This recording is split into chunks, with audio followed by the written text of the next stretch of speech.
다들 6개를 심었는데 다 빠졌다는 거예요. 이유를 보니까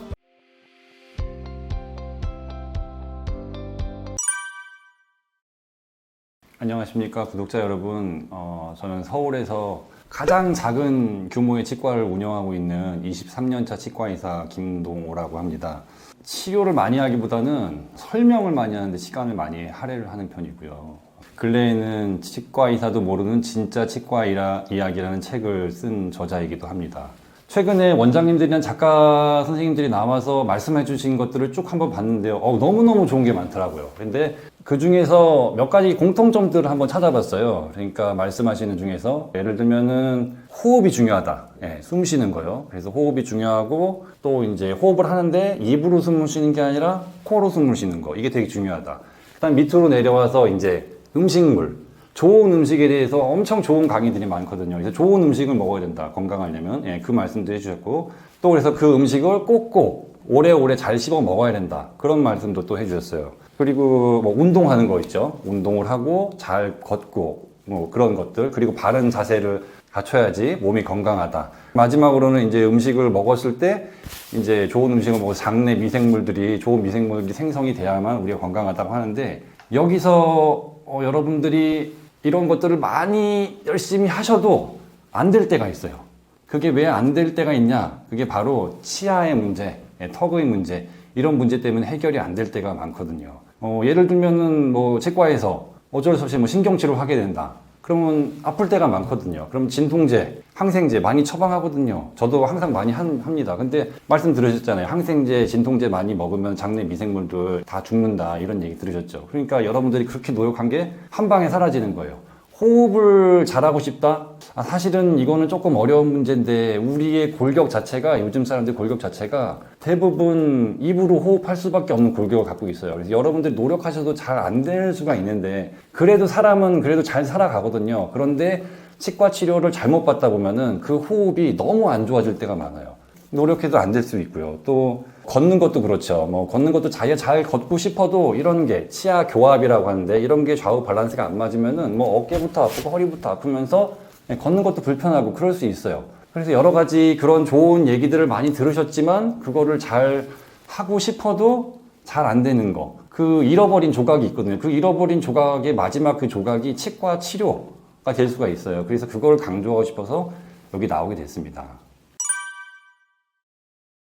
제가 이제 대학교 졸업하고 나서 군대 갔다 와서 다른 치과에서 이제 페이닥터라고 하죠. 월급 이사를 하다가 이제 서울 어느 지역에 개원을 했는데 그때는 정상적으로 개원을 했어요. 그러니까 보통 그 당시에는 한 30평, 40평, 50평 이 정도 개원을 했거든요. 그래서 개원해서 했는데 이제 상당히 힘들었어요. 보통 이제 치과 성공의 기준은 보통 뭐냐 이렇게 치과의사들이 우스갯소리로 뭐라 하면은 플레이스, 로케이션 뭐 이런 거 얘기를 하는 거예요. 그러니까 다 자리도 뭐 그게 나쁘지도 않고 뭐 그냥 그렇게 했는데 이제 잘 안 된 거죠. 근데 잘 안 된 거는 제가 뭐 초보 치과에서 잘 안 된 것도 있지만 이제 와도 환자분들을 돌려보낼 때가 많았거든요. 이제 하지 말자. 그래서 계속 고민을 했어요. 그래서 5년 정도 지나고 나서 내가 이런 형태의 진료를 원하는 게 아니구나. 제가 또 뭐 턱관절이나 교합이나 이런 쪽에 관심이 있었기 때문에 그냥 그런 쪽의 환자들만 이렇게 소소하게 봐야겠다. 그런 이유도 있었고요. 또 하나는 이제 자유롭게 좀 진료를 하고 싶었어요. 이게 자꾸 이런 얘기하면 환자분들이 참 지겹다 하실 수 있겠는데 의료 얘기 나오면 항상 보험 수가 뭐 이런 거 얘기를 하잖아요. 수가가 너무 낮아서 어쩌고저쩌고 하잖아요. 근데 수가가 너무 낮은 거는 맞아요. 낮으니까 이제 어떻게든 뭔가를 해야 된단 말이죠. 근데 저는 하기 싫다는 말이죠. 그러려면은 좀 경비를 줄여야겠다. 병원의 운영 경비를 줄여야겠다 싶으니까 작은 데를 찾게 된 거예요.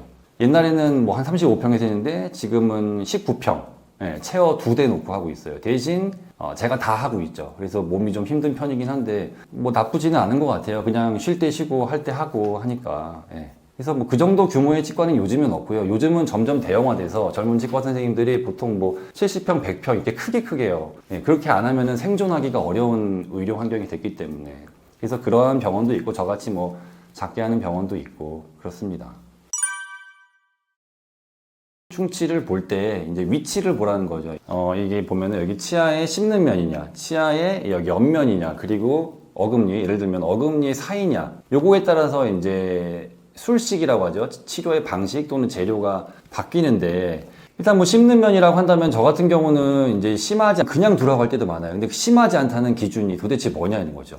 예, 엑스레이를 일단은 찍어보라고 할 수밖에 없어요. 엑스레이를 찍는데 치과 의사가 보기에 깊다. 여러분이 봤을 때 엑스레이 판단하기 어렵죠. 어쨌든 뭐 깊다고 하면은 씹는 면이라도 충치 치료를 하라고 해요. 그런데 씹는 면 충치를 엑스레이를 찍었는데 별로 안 깊은 경우 있거든요. 그런 경우는 사실은 내버려도 돼요. 근데 여러분들이 엑스레이 판독하기가 어려우니 제가 그거를 뭐 이렇게 정확하게 얘기하기는 어렵지만 어쨌든 여러분이 그리고 나이가 중요한데요. 나이가 예를 들어서 35살 정도 넘어갔다. 중장년층이다. 그러면은 대체적으로 씹는 면 충치나 옆면 충치는 그렇게 빨리 망가지지 않습니다.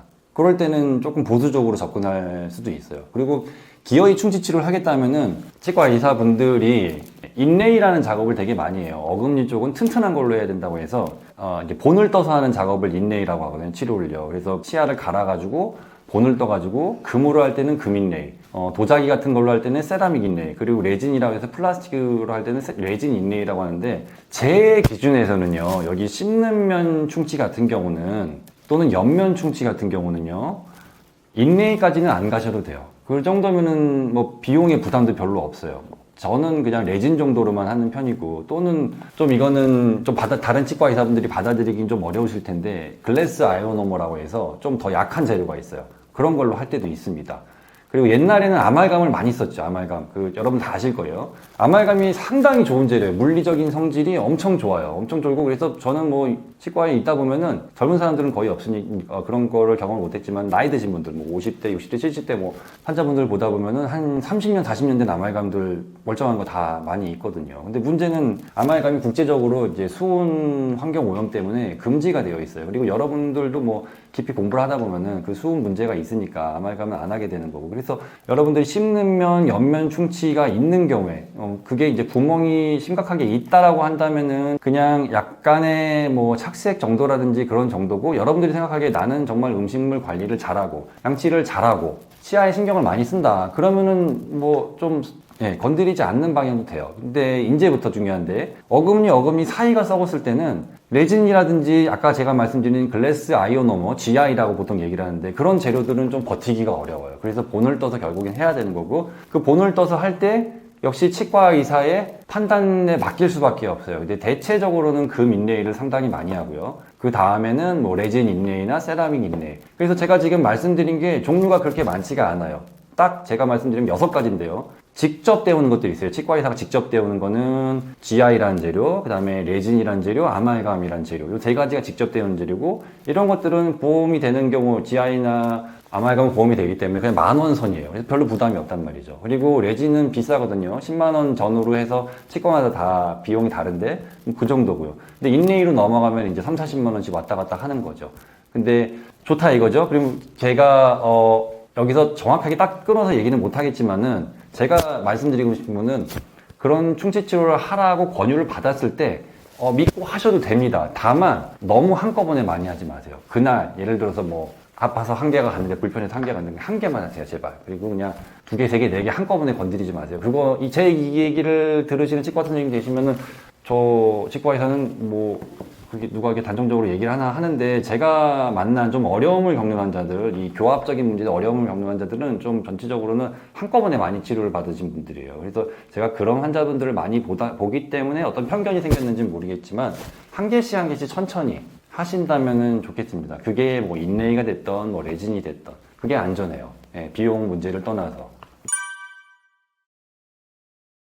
인터넷에서도 뭐 이렇게 치과 얘기 나오면은 항상 그런 얘기 하고 치과마다 가격이 달라. 참 이상하다. 근데 사실 좀 생각해보면 너무 당연한 거죠. 뭐 여러분들 그렇잖아요. 뭐 힘을 쓰고 어디 좋은 대학 가려고 하는 게 자기 좀 속된 말로 이제 몸값을 올리고 싶은 거잖아요. 자기의 어떤 꿈을 이루는 것도 중요하긴 하지만은 치과 의사들도 뭐 좋은 대학에 가려고 노력을 되게 많이 했고 또 이제 각자 그 대학에서 교수님들이 가르칠 때는 다 같이 비슷하게 공부를 하죠. 뭐 성적, 시험 어떤 기준들이 있으니까 이제 졸업을 하고 나서는 각자 보는 방향들이 조금씩 달라져요. 예를 들면 치과도 뭐 보철과, 보정과, 치주과, 뭐 구강외과, 방사선과 여러 가지 과가 나누거든요. 그 과별로 또 선생님들이 각자 전문적인 지식이 있기 때문에 각자 보는 방향도 다르고요. 또 설사 저 같은 경우는 이제 수련을 받지 않았어요. 제네럴 덴티스트라고 얘기하는 얘기하는데 일반적인 치과 의사인 거죠. 졸업만 한. 저 같은 경우는 이런 환자들도 보고 저런 환자들도 보고 다양한 유형을 보다 보면 또 저 나름대로도 생각을 하게 되고요.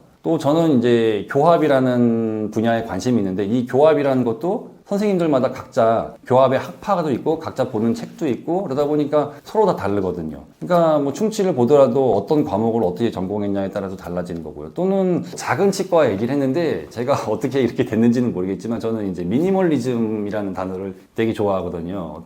최소로 하는 거예요. 그러다 보니까 그게 이제 제가 살아온 환경이 그랬던 것 같아요. 아무래도 뭔가 좀 이렇게 좀 줄이고, 예, 가볍게 사는 거 그런 거 되게 좋아하다 보니까 치료조차도 어떻게 보면은 간단하게 하려고 노력을 많이 했었던 것 같아요. 그러다 보니 저 같은 치과 의사도 있게 되는 거고 또 뭐 다른 선생님들은 뭐 이제 어떤 완벽함을 추구한다든지 그러다 보면 또 그런 스타일로 치료를 하게 되는 거고요. 그리고 뭐 마지막으로 현실적인 문제는 각자 뭐 임대료도 다르고 직원 수도 다르고 병원 운영 스타일도 다 다르니까 그거는 안타깝지만 다 다를 수밖에 없어요. 그래서 여러분들이 잘 치사 선택해서 치과를 갈 수밖에 없는 거죠. 재료적인 측면에서도 뭐 충치 치료를 하는데 이제 뭐 어디는 뭐 레진으로 떼어라, 어디는 뭐 금 인레이를 하라, 뭐 이렇게 바뀔 수도 있어요. 근데 그거를 뭐 어떻게 딱 이렇게 할 수가 없고요. 여러분들이 어쩔 수 없어요. 시대가 이렇게 흘러왔기 때문에 뭐 유튜브도 있고 뭐 이런 책도 있는 거고 있으니까 뭐 나가보면 집 앞에 치과가 뭐 한 개만 있는 게 아니거든요. 서너 개가 있기 때문에. 그리고 뭐 진단비라고 하죠. 처음 가서 구강 검진을 받는 것도 비싸지 않단 말이에요. 뭐 4, 5천 원이면 받기 때문에 얘기를 들어보는 거죠. 근데 급한데 만약에 내가 너무 아프다 그러면은 갔을 때 일단은 치료는 받되 뭐 신경치료 하든 뭘 떼우든 일단 하되 그 이후에 어떤 뭐 치료 계획에 대한 얘기를 들었을 때는 우선은 얘기를 들어보고 이게 뭐 괜찮은 거가 아닌지 뭐 판단을 해 보셔야겠죠. 그래서 저는 보통 이제 천천히 접근을 해라. 그런 게 좀 혼란스러우실 때는. 정말 저는 금 알러지가 있는 정도고요. 어떻게 보면은 제가 금을 치과에 들여놓지 않은 게 한 10년이 넘은 것 같아요. 그전에는 금을 했어요. 저도 2005년도에 제가 치과를 개원했었는데 그때만 해도 뭐 한 5년 정도는 금을 많이는 아니에요. 다른 치과에 비해서 많이는 아니에요. 금을 썼는데 우리가 보통 대학에서 그렇게 배워요. 이제 어금니에 쓰는 재료로서 가장 치아와 비슷한 재료, 강도, 부드러운 정도, 마모가 되는 정도 그걸 금으로 배우거든요. 실제로 맞아요. 맞는데 실제 제가 임상을 하다 보면 환자분들을 보다 보면은 정말 좀 슬퍼요. 좀 너무 슬퍼요. 금이 이제 문제가 좀 있어요. 예를 들면 충치가 좀 많이 심하지 않아도 여러분들 그거 판단하기 좀 어려울 텐데 치과 가서 카메라로 찍어서 뭐 엑스레이 찍어서 보여주면은 이제 충치가 몇 개가 있다 해서 이제 치료를 받게 되면은 여기 보여주면서 금을 여러 개 할 때가 있거든요. 뭐 그럴 수 있는데 문제는 그 충치의 크기에 비해서 많이 깎을 수밖에 없어요. 금이라는 거는 우리 금반지 만들 때 주조를 하잖아요. 주조를 한다는 얘기는 어느 정도 부피가 필요하거든요. 그 부피 어느 정도 상자 모양으로 만들어야 되기 때문에 치아를 충치의 크기에 비해서 상당히 많이 깎아야 돼요. 많이 깎다 보면은 치아가 약해지거든요. 약해지다 보니까 저는 하루에 한 명은 꼭 보거든요. 거의 매일매일 하루에 한 명은 보는데 아까 씹는 면 충치도 금인레이를 상당히 많이 하시는데 씹는 면 충치라는 거는 둘레에 쌓여 있어요. 치아 가운데가 구멍이 뚫렸으면 주변이 쌓여 있기 때문에 다른 재료로 해도 이 재료가 꽤 잘 버티거든요. 금만큼은 아닐지라도.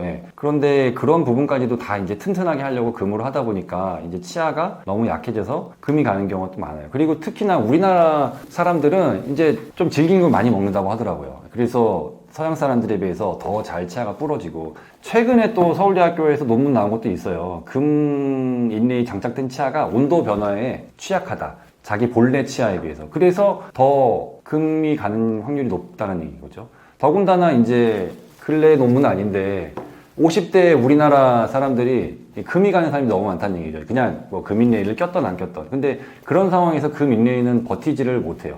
그러니 비싼 돈 주고 금 인레이를 했는데 치아를 뭐 아파가지고 뭐 뽑을 정도는 아니지만 신경치료까지 해야 되는 경우도 많고 또는 이제 뽑게 되는 경우도 있어요. 종종. 솔직히 제가 이런 표현해서 죄송한데 귀찮아요. 돈 벌려면 열심히 치료를 해야 되는데 좀 뭐 하는 건가 싶을 때가 있거든요. 이게 지금. 뭐 저도 치료를 잘 못해서 제가 뭐 한 치료 계속 반복해서 뭐 임플란트도 하고 뭐 이럴 수도 있는데 이제 이게 과연 경제가 순환이 되는 건가 이렇게 해서 망가진 치아를 다시 뭘 치료해서 뭐 씌우고 임플란트를 하는 게 이게 해서 제가 돈을 버는 게 행복한 일인가 싶을 때가 많거든요. 그리고 뭐 그렇게 씹는 충치 치료를 해도 결국에는 사이 충치를 못 막거든요. 그러니까 금인레이를 했어도 나중에 또 망가지니까 뭐 다른 재료를 해도 마찬가지인 건데 금인레일 하던 다른 충치 치료를 해도 충치 재료를 써도 사이 충치 같은 걸 못 막기 때문에 어차피 망가질 거라면은 비싼 금을 쓸 이유는 없겠다라는 얘기인 거죠. 금인레일은 일단 탈락이 좀 되는 편이에요. 오랫동안 쓸 때 뭐 탈락이 되는 경우가 있는데 탈락이 되면 차라리 낫기는 하죠. 근데 탈락이 되면 또 여러분이 가셔서 또 금인레일 하라는 얘기를 들으실 수도 있어요. 어금니가 뭐 그 금이 좋다고 해서. 근데 잘 생각해 보셔야죠. 금인레일을 했는데 탈락이 됐는데 또다시 금인레일 하겠다? 좀 생각해 보실 필요가 있어요. 네. 저랑 다른 치과 선생님들이랑도 비슷한 얘기인데요.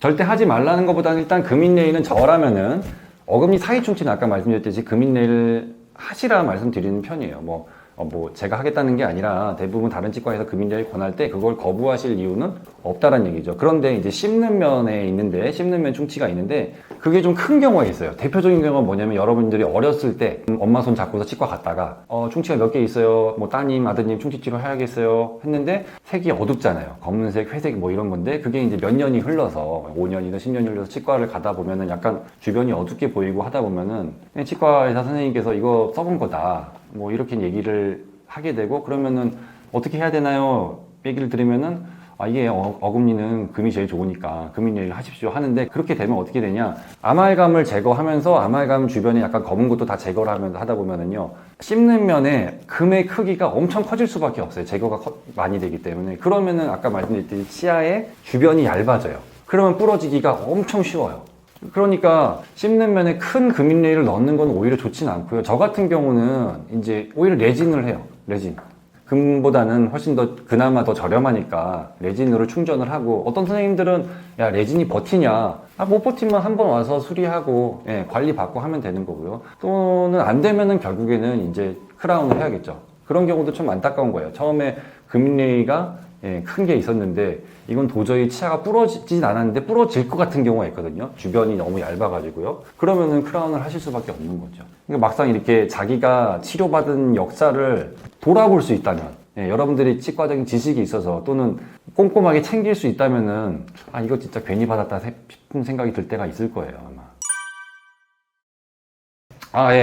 이거 전통적인 이론이죠. 여러분들 다 아는 거예요. 그러니까 뭐 탄수화물, 당 이런 거 섭취를 하면은 세균이 그거를 먹으면서 이제 산을 분비한다고 해요. 산을 분비하고 그 산이 치아를 부식시킨다. 이 세균에 의해서 이렇게 된다는 거죠. 산에 치아를 녹인다고. 이게 전통적인 이론이거든요. 근데 그게 꼭 맞는 거는 아니에요. 왜냐하면은 문헌에 따르면은 충치가 있는데 세균이 발견이 안 된다. 그런 논문도 있고요. 세균이 있는데도 뭐 있는 건 당연하겠지만 충치가 있는데 분명히 세균이 없다고 하는 그런 문헌도 있거든요. 그러니까 무조건 세균이 정답은 아니라는 거죠. 여러 가지 원인이 있는데 이 부분에 대해서는 제가 세계적으로 유명한 치과의사 두 분에 대해서 소개를 시켜드리고 싶은데, 그러니까 충치가 그런 세균만의 문제가 아니라는 걸 말씀드리는 건데요. 한 분은 두 분 다 오래되신 분이에요. 한 분은 1960년대 미국에서 연구를 하신 분인데 치과 의사예요. 보철과 전문인데 로마린다 대학교 스타인만 선생님이라고 있거든요. 그분이 이제 한 30년 넘게 연구를 하셨어요. 그러니까 원래는 임상 전문가인데 동물 실험을 하셨어요. 생쥐를 가지고서 주로 뭐 다른 쥐도 뭐 돼지도 그렇고 뭐 이런 것도 하셨는데 그분이 이제 단 거를 먹었을 때 양치질만 하면은 깨끗해져서 충치가 안 생기느냐? 그게 아니었다라는 거죠. 왜 그러냐? 그분이 실험을 해보니까 단 거를 먹는 순간에 우리 여기 턱 밑에 이하선이라는 침샘이 있어요. 이 침샘이 있는데 이 침샘에서 호르몬이 흘러나오거든요. 이 호르몬이 흘러나오는데 이 치아가 미세한 구멍들이 있거든요. 이 구멍에 상하 세간 액이라는 게 있어요. 액체가 왔다 갔다 하거든요. 안에서 밖으로, 밖에서 안으로 왔다 갔다 하는데 그 호르몬이 흘러나오면서 단 거를 먹었을 때 그걸 빨아들여요. 그래서 내부에서 썩는다는 거죠. 그리고 그 호르몬은 단 거를 먹었을 때 뇌의 시상하부가 조절을 하고요. 그래서 더 나아가서 어떤 실험까지 했냐면요. 동물한테 배에다가 단 거를 넣었어요. 설탕을. 배에다가 단 거를 넣으니까 똑같이 단 것들을 빨아들인다는 얘기죠. 이 얘기가 뭐냐면은 여러분들이 단 거를 먹고 아무리 양치질을 열심히 해도 뱃속에 당류가 있으면은, 단 게 있으면은 호르몬이 작용을 해가지고 그 액체를 빨아들인다는 얘기예요. 그리고 뭐 당뇨뿐만 아니라 약물, 뭐 저희가 그런 쪽의 전문가는 아니지만 교감신경을 증가시키는, 흥분시키는 약물이라든지 아니면 스트레스를 많이 받는다든지 그러면은 이거를 빨아들인다고 해요. 그 당분들요. 이 미세 그 상하 세관액이 안으로 침투해 들어간다는 얘기죠. 반대로 여러분들이 운동을 한다. 내지는 뭐 좋은 미네랄, 뭐 그런 거 있죠. 뭐 마그네슘, 뭐 망간, 뭐 이런 거 있잖아요. 뭐 여러 가지 좋은 그런 것들, 그런 미네랄을 좋은 거를 섭취를 하면은 반대로 그 액체가 바깥으로 뿜어져 나와요. 그러니까 좀 말이 어려운데 비유를 들면 이 사람 몸처럼 저는 항상 치아를 사람이라고 생각을 하는데 땀이 배출이 되잖아요. 땀이 충분히 잘 배출이 되는 거예요. 좋은 걸 먹으면은. 이 액체가 바깥으로 배출이 돼서 방어막이 형성이 된다고 볼 수가 있어요. 그런 식으로 충치가 예방이 된다. 또는 그런 식으로 충치가 생길 수도 있다. 단 걸 먹었을 때. 예, 그런 이론이 또 한 분은 1930년대 미국에서 활동하신 분인데 이분은 사실 뭐 우리나라는 많이 알려져 있진 않아요. 아는 분들은 알고 치과 의사분들은 전혀 관심이 없고요. 오히려 일반인들이 좀 아는 분들이 좀 계세요. 또는 의사 선생님들이 아시거나 그리고 해외에서는 뭐 나름 유명한데 웨스턴 프라이스라는 박사님이 계세요. 그분이 이제 부인이랑 같이 전 세계 오지를 돌아다녀요. 한 10년 동안. 돈을 많이 벌었나 봐요. 그래서 근데 또 호기심이 많아서 뭐 스위스의 오지, 저기 오세아니아의 뭐 오지, 뭐 스코틀랜드의 오지, 뭐 근데 비행기 타고 가고 배 타고 가고 한 거죠. 돈이 많아서 그런지. 근데 그 당시가 참 중요했던 게 교통수단이 딱 발전을 하고 카메라 같은 게 생기고 그 와중에 현대 문명의 영향을 받지 않은 오지가 마지막까지 남아 있었던 거예요. 그래서 그 시기에 그분이 가서 이제 연구를 했거든요. 근데 사람들을 보니까 양치를 안 해. 사람들이. 뭐 관심이 없는 거죠. 대신 거기에서 나는 음식만 먹는, 우리가 알기에 이제 로컬 푸드라고 하죠. 로컬 푸드를 먹는데 이제 좋은 것들, 뭐 풀을 뜯어 먹은 소의 고기라든지 소의 우유, 아니면 뭐 해산물. 그러다 보니까 양치도 안 하는데 왜 충치가 안 생길까? 이런 고민을 한 거예요. 그래서 그분이 그 음식들을 다 수거해가지고 자기 화학 실험실이 있거든요. 거기서 다 그 성분 분석을 한 거예요. 성분 분석을 하니까 이 사람들의 음식에는 비타민 A, 비타민 D, 비타민 K2, 지용성 비타민이라고 하는데요. 이런 게 엄청나게 풍부한 거예요. 그 당시 서양 사람들이 먹는 거, 또 지금 우리들이 먹는 음식에 비해서. 그리고 미네랄들이 엄청 풍부하다 보니까 뭐 안 썩는 거죠. 단단하게. 그리고 세균이 생길 일도 없었던 거예요. 그래서 이렇게 그런 두 분의 학자분들의 얘기를 듣다 보니까 뭐 결론은 그런 거죠. 이제 단 거를 줄이면 좋다. 줄이면 좋은 거고 좋은 음식을 먹으라는 건데 단순히 양치질을 하거나 우리가 세균을 없애겠다는 강박관념이 물론 이제 여기 각을 용액을 쓰잖아요. 뭐 그런 걸 쓴다든지 결국 우리가 하는 것들, 치과에서 하는 것들, 치과 치료, 충치 치료 뭐예요? 충치 먹은 부위 거기가 이제 벌레가 있다라고 세균이 있다라고 하는데 그 세균을 없애겠다는 얘기인 거고 뭐 잇몸 세균을 없애고 치석을 없애면서 동시에 그렇게 청소를 하겠다는 얘기인데 그 청소만으로는 힘들다는 얘기인 거죠. 한마디로 다변수적인 거죠. 그냥 단순히 우리가 생각하기에 돈을 내고 치과에 가서 충치 치료를 해서 충치균을 없애면 또는 여러분들이 집에서 열심히 양치질하고 뭐 가글을 해서 충치균이 없으면 끝이다가 아니라 뭐 스트레스를 받았던 아까 말한 운동이 부족하던 먹는 게 안 좋던 뭐 여러 가지 것들이 있는 거예요. 이건 제 얘기가 아니라 뭐 충치에 관련 책들, 좀 원론적인 책들을 보면은 다변수라고 얘기를 하는 거예요. 그러니까 고치기가 한마디로 어려운 거죠. 사실 제가 아까 뭐 지용성 비타민 이런 얘기를 했지만 그런 거 신경 안 써도 충치 안 생기는 사람들도 많고요. 여러분들 주변에도 보잖아. 내 친구는 뭐 초콜릿도 맨날 먹는데 충치 안 생겨. 나는 양치를 그렇게 열심히 하는데 왜 맨날 충치가 생길까? 뭐 이러잖아요. 근데 이제 제가 공부를 하다 보니 그런 어떤 세균학적인 문제, 그리고 영양적인 문제 외에 이제 우리 치과 의사들, 저뿐만이 아니라 모든 치과 의사들이 관심이 있어 하는 거, 교합의 문제, 이제 구조의 문제가 있는 거란 얘기인 거죠. 그 구조의 문제, 결국 환자들을 보다 보면 이제 이렇게 치아 배열이 가지런한 사람들은 대체적으로 거의 치아 문제가 없어요.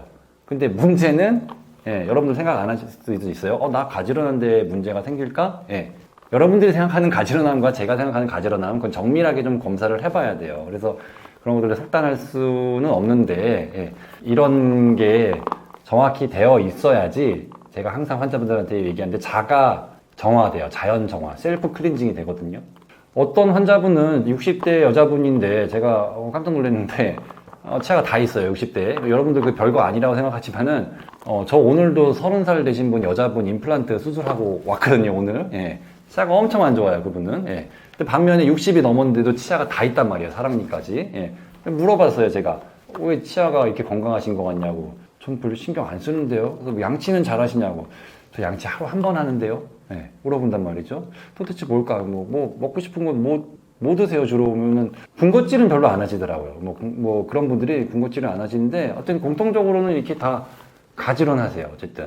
근데 반면에 이제 뭐 신경치료를 하네 마네, 뭐 금인네일을 하네, 뭐가 좋아요, 임플란트는 어떤 게 좋아요, 맨날 물어보는 분들은 대부분 다 배열이 안 좋고 어릴 때부터 치과를 계속 다니는 거죠. 뭐 여러 가지 변수들이 있겠지만 치과 진료를 하는 입장에서는 결국 이런 눈에 보이는 그런 것들은 눈에 잘 안 보이는 거란 말이에요. 세균이 눈에 보이는 것도 아니고 먹는 거에 대해서 제가 뭐 환자분을 맨날 쫓아다니면서 뭘 먹는지 또는 그걸 제가 뭐 피 검사를 해가지고 뭐 영양소가 뭐가 있는지 뭐가 부족한지 알 수가 없잖아요. 그래서 눈에 보이는 거 우리 치과 의사들은 제가 특히 더 그런데 눈에 보이는 거에 굉장히 집착해요. 눈에 안 보이는 건 믿지 않아요. 눈에 보이는 것만 그리는데 그러다 보니까 눈에 보이는 게 이 교합이라는 단서밖에 없는 거죠. 그러다 보니 교합이 이게 되게 중요하구나. 좀 쉽게 말하면 이게 구조가 더 쉽게 말하면 치아의 배열이 치아 건강에 엄청 중요하구나. 이렇게 얘기를 하는 거죠. 저 3번 꼭꼭 해요. 3번 하라고 얘기를 합니다. 그런데 우리가 지금 너무 열악한 상황에 처해 있는 거예요. 구조적으로는 뭐 이런 사람 1년에 한 명 보기가 어렵다니까요. 1000명, 10,000명 보여도 이렇게 치아 배열이 가지런한 사람을 찾을 수가 없고요. 그런 와중에 먹는 거는 맛있는 거 너무 많이 드신단 말이죠. 견딜 수가 없단 말이에요, 치아가. 그러니 양치질이라도 해야지 그거라도 안 하고 또 뭐 스케일링 저한테 맨날 스케일링 1년에 뭐 언제 받아야 돼요? 뭐 몇 번 받아야 돼요? 하라고 얘기를 해요. 하시라고, 자주 하시라고. 뭐 좋지요.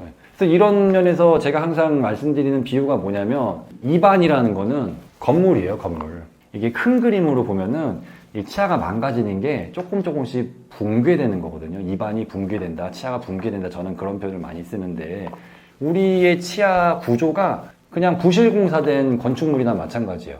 근데 뭐 실제 건축물은 아니니까 바로 무너지는 게 아니라 서서히 무너지죠. 근데 그 와중에 뭐 이거를 어떻게 바꿀 수는 없잖아요. 그러니 조금씩 좀 표현이 그렇지만 땜빵을 하는 거예요.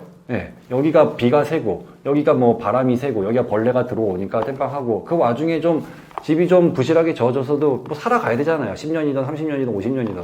그러니까 청소라도 열심히 해야죠. 그러니 뭐 스케일링도 열심히 하고 뭐 진공청소기를 맨날 집에 청소하듯이 양치질도 열심히 하고 하셔야 돼요. 최선의 노력은 다 하셔야 된다는 거죠. 극소수의 제가 보통 치아 건강에 다이아몬드 수저 정도라고 얘기를 하는데 아주 있어요. 이런 분들이 60대 넘으신 분들 중에서 이게 퍼펙트하게 치아가 좋은 분들이 있거든요. 어떻게 보면 결과론적인 해석일 수도 있어요. 뭐 그냥 좋으니까 이렇게 배열이 가지런한 거지. 근데 제가 보기에는 배열이 전체적으로 가지런한 분들이 잘 지내세요. 근데 그런 분들이 특수한 경우를 제외하고는 관리를 잘 하세요. 먹는 것도 꽤 관리를 잘 하시고 양치질도 되게 잘 하시고 특이한 거는 치과는 안 오세요. 건강하니까 오실 일이 없죠. 여기서부터는 좀 어려운 얘기예요.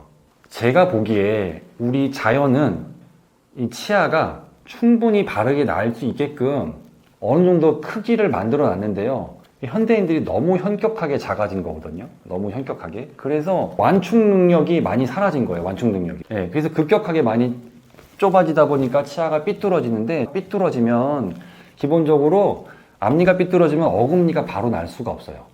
어금니가 일단은 제가 아까 건축물이라고 했는데 어금니가 건물의 기둥이에요. 어금니가 똑바로 기능을 하는데 앞니가 기초적인 역할을 하거든요. 건물의 기둥이라면 어금니가, 앞니는 건물의 지붕이거든요. 이 지붕이 똑바로 되어 있어야지 어금니도 쓸 수 있고 반대로 어금니가 기둥이 똑바로 되어 있어야지 앞니도 지붕도 바르게 쓸 수 있거든요. 과부하를 받아요. 본인은 잘 못 느껴요. 언제 느끼냐? 빠르면 한 35, 늦으면 45.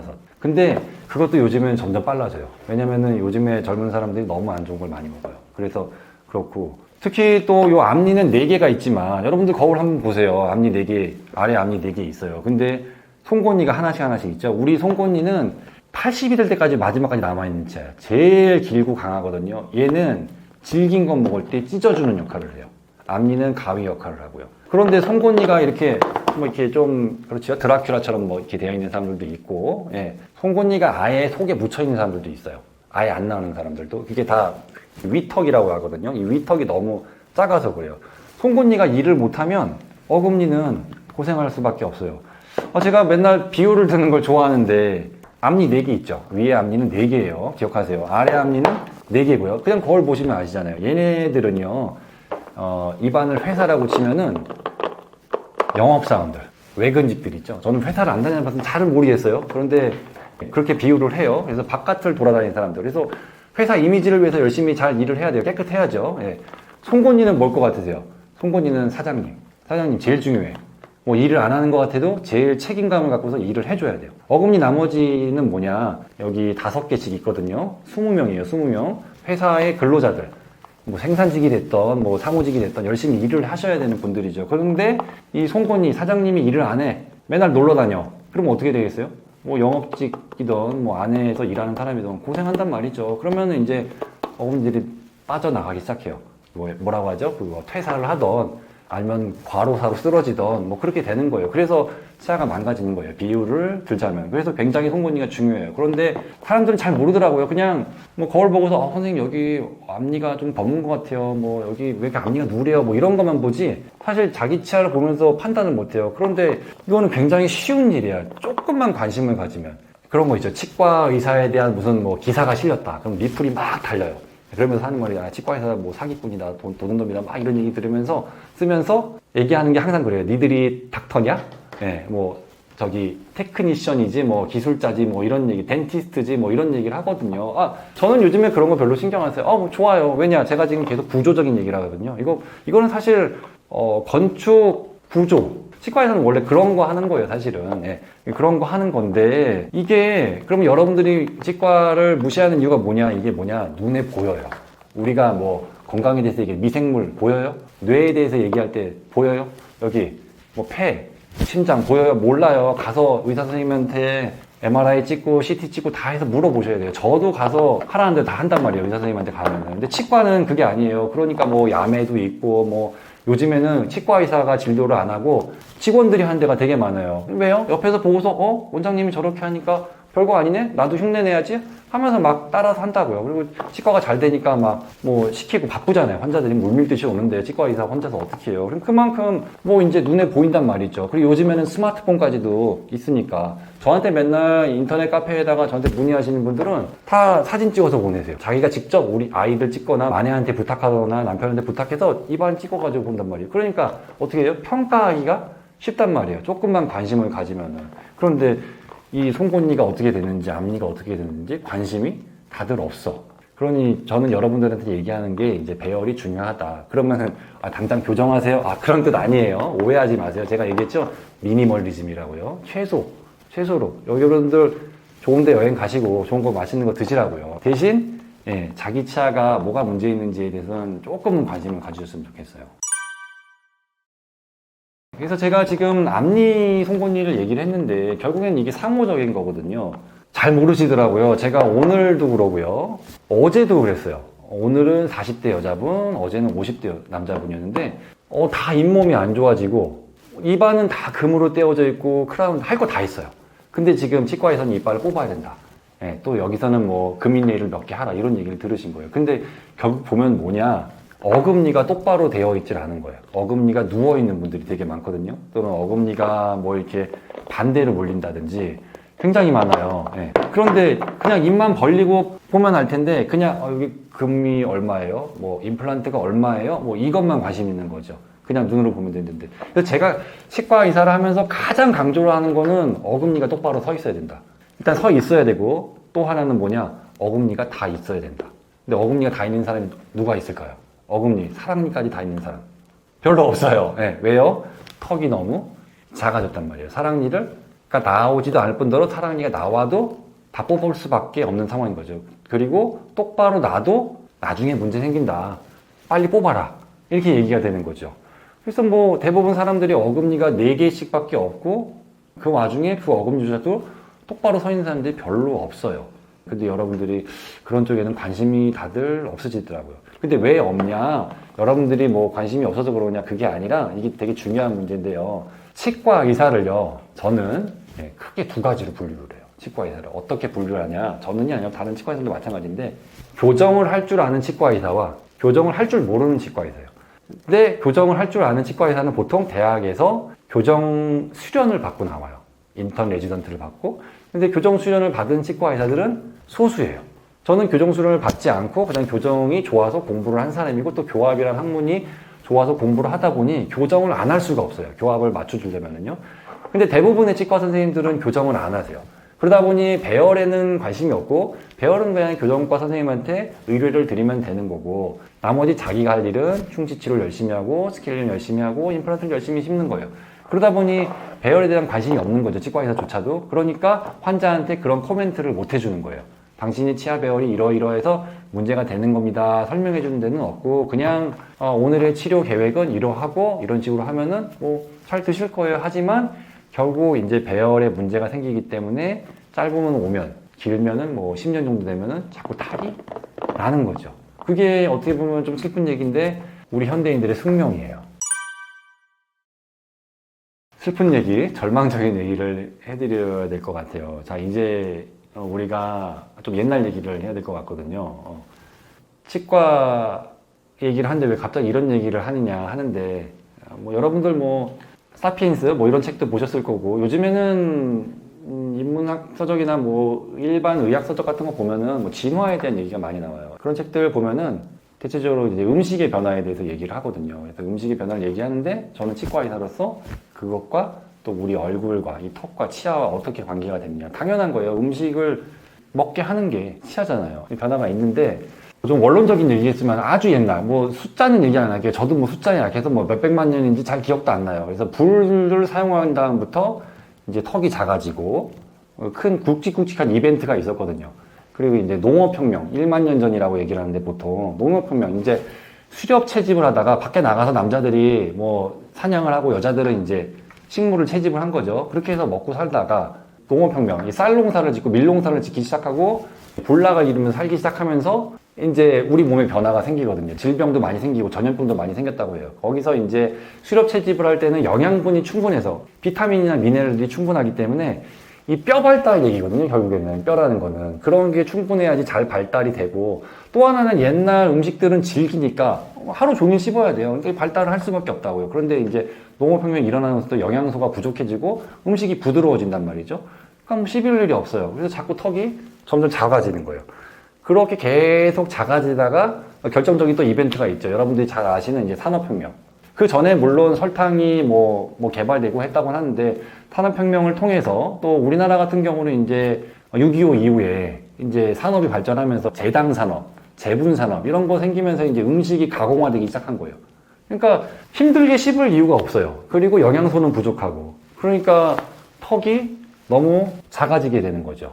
그래서 그런 인류가, 특히 우리나라 사람들 이렇게 급격하게 변화하는 사회 속에서 우리 몸이 그렇게 퇴행 또는 퇴화된 걸로 보여요. 개 중에, 그러니까 옛날 사람의 유전자가 우리 몸 안에 다 있다고 하는데, 운이 좋아서 어떤 환경적인 요인 또는 유전적인, 가족 내에 뭐 턱이 큰 사람이 있어서 그 유전자를 밀려받을 수도 있고, 또는 반대로 뭐 엄마가 뱃속에 아이를 가졌을 때 영양 결핍이 있거나 하면은 작아졌을 수도 있고요. 이거는 변수가 사실은 너무 많아요. 오염물질들이 너무 많고 그러기 때문에 자궁 내 오염, 뭐 난자와 정자가 만나면서 그런 상황에서도 그렇고요. 또는 이런 얘기도 많이 해요. 이게 두개골인데, 이 두개골이 아이가 뱃속에서 나올 때 산도를 통과할 때 편안하게 좀 나와야 되는데, 물론 고생은 하지만 편안하게 나오면서 이게 몰딩이 돼야 되거든요, 머리가.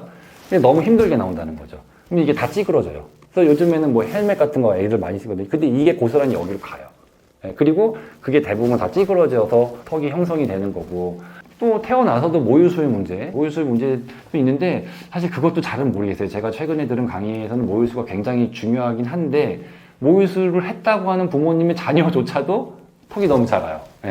또는 모유수유를 안 했는데도 뭐 그냥 괜찮은 경우도 있고, 변수가 너무 많은 거란 말이죠. 근데 전체적인 제가 만나는 환자분들의 경향성은, 자, 사랑니는 애초에 안 나요. 앞니는 삐뚤어요. 앞니는 왜 삐뚤냐? 턱이 작아지면 나올 공간이 없어져요. 어금니도 삐뚤어요.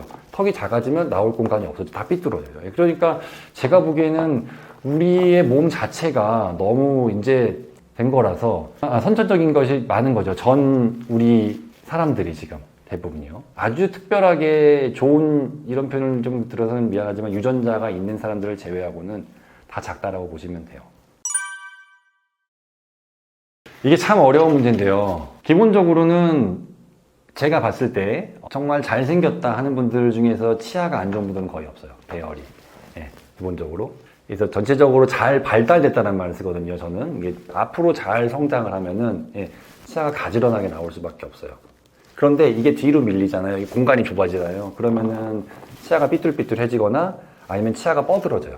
숨을 쉬기 위해서 너무 좁아지니까 혀 공간이 줄어들거든요. 그래서 혀가 자꾸 치아를 밀어낸다고요. 그래서 앞으로 뻗어지고 그러죠. 또는 그것도 부족해서 입을 벌리게 돼요. 이렇게. 그래서 뭐 입을 왜 자꾸 다물지 못하고 입으로 숨 쉬니 뭐 하는 것도, 또는 치아가 이렇게 앞으로 뻗어지거나, 또는 위에가 너무 작았을 때 턱이 앞으로 밀려요. 그러면 주걱턱처럼 되는 거죠. 그래서 외모가 안 좋은 경우, 만족스럽지 못한 경우가 있죠. 그리고 그런 와중에 아까 이제까지 얘기한 이제 교합의 문제가 있는데, 그러면은 여기서 우리의 심미안이 좀, 이건 좀 주관적인 거니까 이게 다르겠지만, 예쁘다고 해서 무조건 교합이 좋으냐? 또 그건 아니에요. 제가 보기에 우리 젊은 사람들, 나이 드신 분들은 아닌데 너무 극단적으로 작은 걸 좋아해요. 이렇게 막 오밀조밀하고, 그래서 뭐 양악수술하든 발치 교정을 하든 작게 만드는 거에 혈안이 되어 있거든요. 그런 분들은 그런 게 예쁘다고 하는데 제 기준에서는 뭐 예쁜 얼굴은 아닌 것 같아요. 그래서 저는 보통은 교합이 좋으면은 대체적으로는 얼굴이 좋더라. 근데 우리가 보통 얼굴을 평가할 때는 여기보다는 눈, 코를 보거든요. 그게 절대적인 기준이 될 수는 없어요. 그렇지만은 치아 건강 면에서는 교합이 좋고 턱이 잘 발달되어 있는 게 상당히 중요한 요인이다 라고 말씀을 드릴 수 있는 거죠. 제가 뭐 최근에 나온 기사를 보니까 인간의 노화가 34살, 그리고 64살, 그리고 78세? 요때 인간의 유전자가 급격하게 노화된다고 하더라고요. 예. 환자들을 보다 보면은 뭐 10대 때 열심히 치과를 가서 충치 치료를 하고요. 20대 때 열심히 충치 치료를 하거든요, 막. 예. 근데 25살 때부터 뭔가 또 불편해져서 오고요. 한 35살 때부터 또 불편해져서 와요. 그리고 빠르면은, 남자분들 한 45, 여자분들 한 50대쯤 되면 이빨 빼는 분들 많거든요. 그런 분들 다 이렇게 유심히 관찰해 보면은 이게 제대로 맞는 분들이 거의 없어요. 절대적인 건 아니에요. 절대적인 건 아닌데, 교합이 좀 안 좋아도 아주 자기 관리가 뛰어나거나 우리가 알 수 없는 이런 표현을 들어서 제가 써서 죄송한데, 체질이 있어요, 체질. 정말 단단하신 분들이 있거든요. 잘 버티는 분들이 있어요. 그런 분들을 제외하고는 대체적으로는 교합이 안 맞아서 자꾸자꾸 치과를 오게 되고, 그거를 경험하는 시기가 저는 한 35살, 평균적으로는요. 이 얘기를 안 드렸는데, 기초적인 얘기예요. 기초적인 얘기. 우리가 지금 너무 어려운 얘기를 많이 했는데 다 눈에 보이는 거라서 여러분들도 쉽게 판단할 수 있어요. 우리가 제가 치과대학에서 배울 때 구강질환의 3대 질환을 이렇게 배웠어요. 충치, 그리고 여기 잇몸병, 잇몸이 녹아내리는 잇몸병이라고 하거든요. 그리고 나머지가 부정교합. 요 세 가지로 했거든요. 그러니까 심각한 거라는 얘기죠. 충치도 심각하고 잇몸병도 심각하고 부정교합도 심각하다라는 얘기인데, 저는 그렇게 분류를 안 하고 위치로 분류해요. 똑같은 얘기예요. 치아의 문제, 충치, 치아의 문제, 그리고 잇몸, 뼈의 문제, 그리고 우리가 이게 그냥 이렇게만 있는 게 아니에요. 얼굴을 보면 이게 턱이 있잖아요. 치아와 잇몸뼈와 턱, 관절. 요 세 가지를 저는 3대 질환으로 보고, 그거를 일으키는 가장 중요한 원인을 저는 부정교합으로 보고 있어요. 분류 체계가 좀 다른 거겠죠. 결국 이 치아라는 거는요, 이게 톱니바퀴예요. 영어로 뭐라고 하냐? 이 치아, 투수죠, 투수. 투수가 치아에만 있는 게 아니라요, 영어로 톱니바퀴 하나하나를, 톱니바를 투수라고 얘기해요. 그리고 투수 휠 전체를요. 이게 하나의 톱니바퀴고요. 이게 하나의 톱니바퀴예요. 톱니바퀴 안 맞으면 어떻게 돼요? 바로 스탑. 안 돌아가요. 자동차, 체인, 이런 거 바로 스탑이죠. 근데 사람은 어때요? 제가 계속 어떤 구조적인 면에서 기계론적으로 사람을 설명하긴 하지만, 치아를 설명하긴 하지만, 사람이 엄청나게 유연성이 있고 적응력이 뛰어나기 때문에 견딘단 말이죠. 근데 그 견디는 거를 빠르면 요즘 애들 같은 경우는 충치로 인해서 먹는 것과 함께 자꾸 사가 나가는 거예요. 뭔가 자꾸 불필요하게 치아들이 충돌하고 긴장하는 거고, 그게 이제 20대, 30대 되면서는 잇몸이 나빠지거나 아니면 사이가 썩는 거예요. 자꾸 음식물이 껴들어가거나. 그래서 이제 40대 되면은 그걸 견디지를 못하는 거예요. 예, 이가 흔들리거나 아니면 신경치료를 해서 뭐까지 했는데 염증이 다시 생겨서 뽑아야 할까요? 아니면 다시 신경치료를 해야 될까요? 굉장히 고민이 많아지는 상황이 되는 거죠.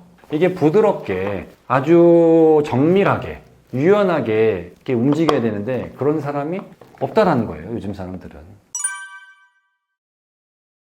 조심스러울 수밖에 없어요. 이거는 제가 교정 전문의도 아니고 저는 뭐 일반 치료를 하는 치과 의사이면서 교정 치료도 하면서 교정 쪽에 관심이 있는 치과 의사이기 때문에 저보다 훨씬 공부를 많이 하신 우리나라 최고의 교정 선생님들, 우리나라 교정 수준은 최고라고 보시면 돼요. 뭐 다른 치과 분야도 마찬가지고요. 그래서 그런데 이제 다 되는 게 아니랍니다. 그러니까 그게 1차적으로는 이 교정학이라는 학문 자체가 이제 미국에서 또는 영국, 유럽 쪽에서 이제 발달을 한 건데 뭐 여러 가지 논쟁들이 있었지만은 결국에는 발치를 많이 하게 돼요. 턱이 너무 작아지니까 치아가 너무 삐뚤게 되고 이게 용적이 너무 작아지는 거예요. 여기에 위에 16명이 살아야 되고 여기에 16명이 살아야 되거든요. 근데 사랑니가 안 나. 14명밖에 나올 공간이 없고요. 거기까지만 해도 좋았는데 더 작아요. 그래서 뭐 너무 좁으니까 이거 안 됩니다. 이거 그냥 우리가 보통 그냥 비발치 규정이 있고 발치 규정이 있는데 이걸 이빨을 안 빼고 하면은 이빨이 너무 튀어나옵니다. 치아가 너무 튀어나오니까 따님 얼굴 안 예뻐져요 하니까 이제 치아를 뽑을 수밖에 없는 상황이 생기는 거죠. 그런데 이제 잘 생각하셔야 돼요. 이제 제가 지금 계속 비율을 든 거는 이게 우리가 32개의 치아 이상적으로는 또 적어도 28개의 치아가 다 이렇게 입안에 있었으면 좋겠는데 턱이 너무 작고 그렇기 때문에 얘를 다 배열을 못한다. 이래서 이를 뺄 수밖에 없다. 이래서 발치 교정을 하는 경우가 많고요. 또는 뭐 그 사람의 얼굴형이나 그 사람의 심리적인 요구에 따라서 치아를 안 뽑고 할 수도 있고 그래요. 그런데 요즘의 트렌드라고 해야 되나요? 이런 의학이 트렌드를 따라가면 안 되겠지만 우리나라 사람들은 너무 넣는 걸 좋아해요. 너무너무. 근데 그게 왜 그러냐? 우리나라 사람들이 얼굴이 서양인들에 비해서 앞뒤로 짧아요. 단두형이라고 얘기를 하거든요. 서양인들은 장두형이고요. 근데 우리의 심리적인 요구는 어때요? 눈도 크고 코도 높고 그러길 바라거든요. 전통적인 우리나라 사람들 얼굴에서의 단두형 얼굴에서는 실제로는 입이 나와서 외모가 마음에 안 드는 게 아니라 코가 낮거나 눈이 너무 작거나 뭐 이런 문제 있거든요. 또는 광대뼈가 옆으로 퍼져 있거나 그게 우리나라 사람 단두형 얼굴이란 말이죠. 그 와중에 입까지 넣어버려서 얼굴을 예쁘게 하겠다는 건데 그렇게 되면 이제 입안 용적이 너무 작아져서 혀가 답답해지는 문제가 있어요. 그리고 제가 계속 치아 개수의 중요성에 대해서 얘기를 했잖아요. 치아가 똑바로 서 있고 치아가 잘 씹어줘야 된다 하는데 이걸 뽑아버리면은 나머지 치아들이 너무 고생을 많이 해요. 근데 그거를 못 느껴요. 언제쯤 느끼냐?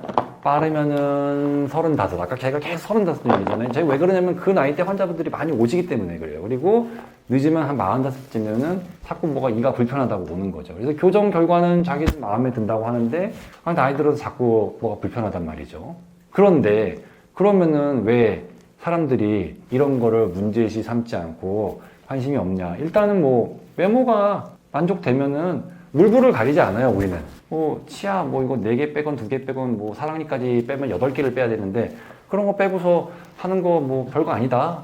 생각을 하는 거죠. 단기적으로만 생각을 하는 거예요. 예뻐지는 데에는 남자분들도 마찬가지예요. 제가 지금 표현하는 거는 여자분들에 한해서 얘기를 하는 게 아니에요. 그러다 보니까 과감하게 하는 거고 더 중요한 문제는 전체적으로 너무 안 좋으니까 현대인들이 치과가 늘 사람들로 북적북적 한단 말이에요. 치과가 점점 많이 늘어나는데 여전히 환자들은 많거든요. 그러니까 다들 치과 가서 임플란트 하네, 틀니 하네, 신경치료 하네, 충치치료 하네 계속 돈을 쓰니까 치과 가는 걸 너무 당연시 여기는 거예요. 그러니까 내가 발치 교정을 한 다음에 이가 안 좋아진 건지 아니면 내가 양치를 안 해서 안 좋아진 건지 잘 모른다는 거죠. 혼재된 상황. 그냥 외관으로 봤을 때 예뻐졌어 생각을 하고서 그냥 이렇게 하는 거죠.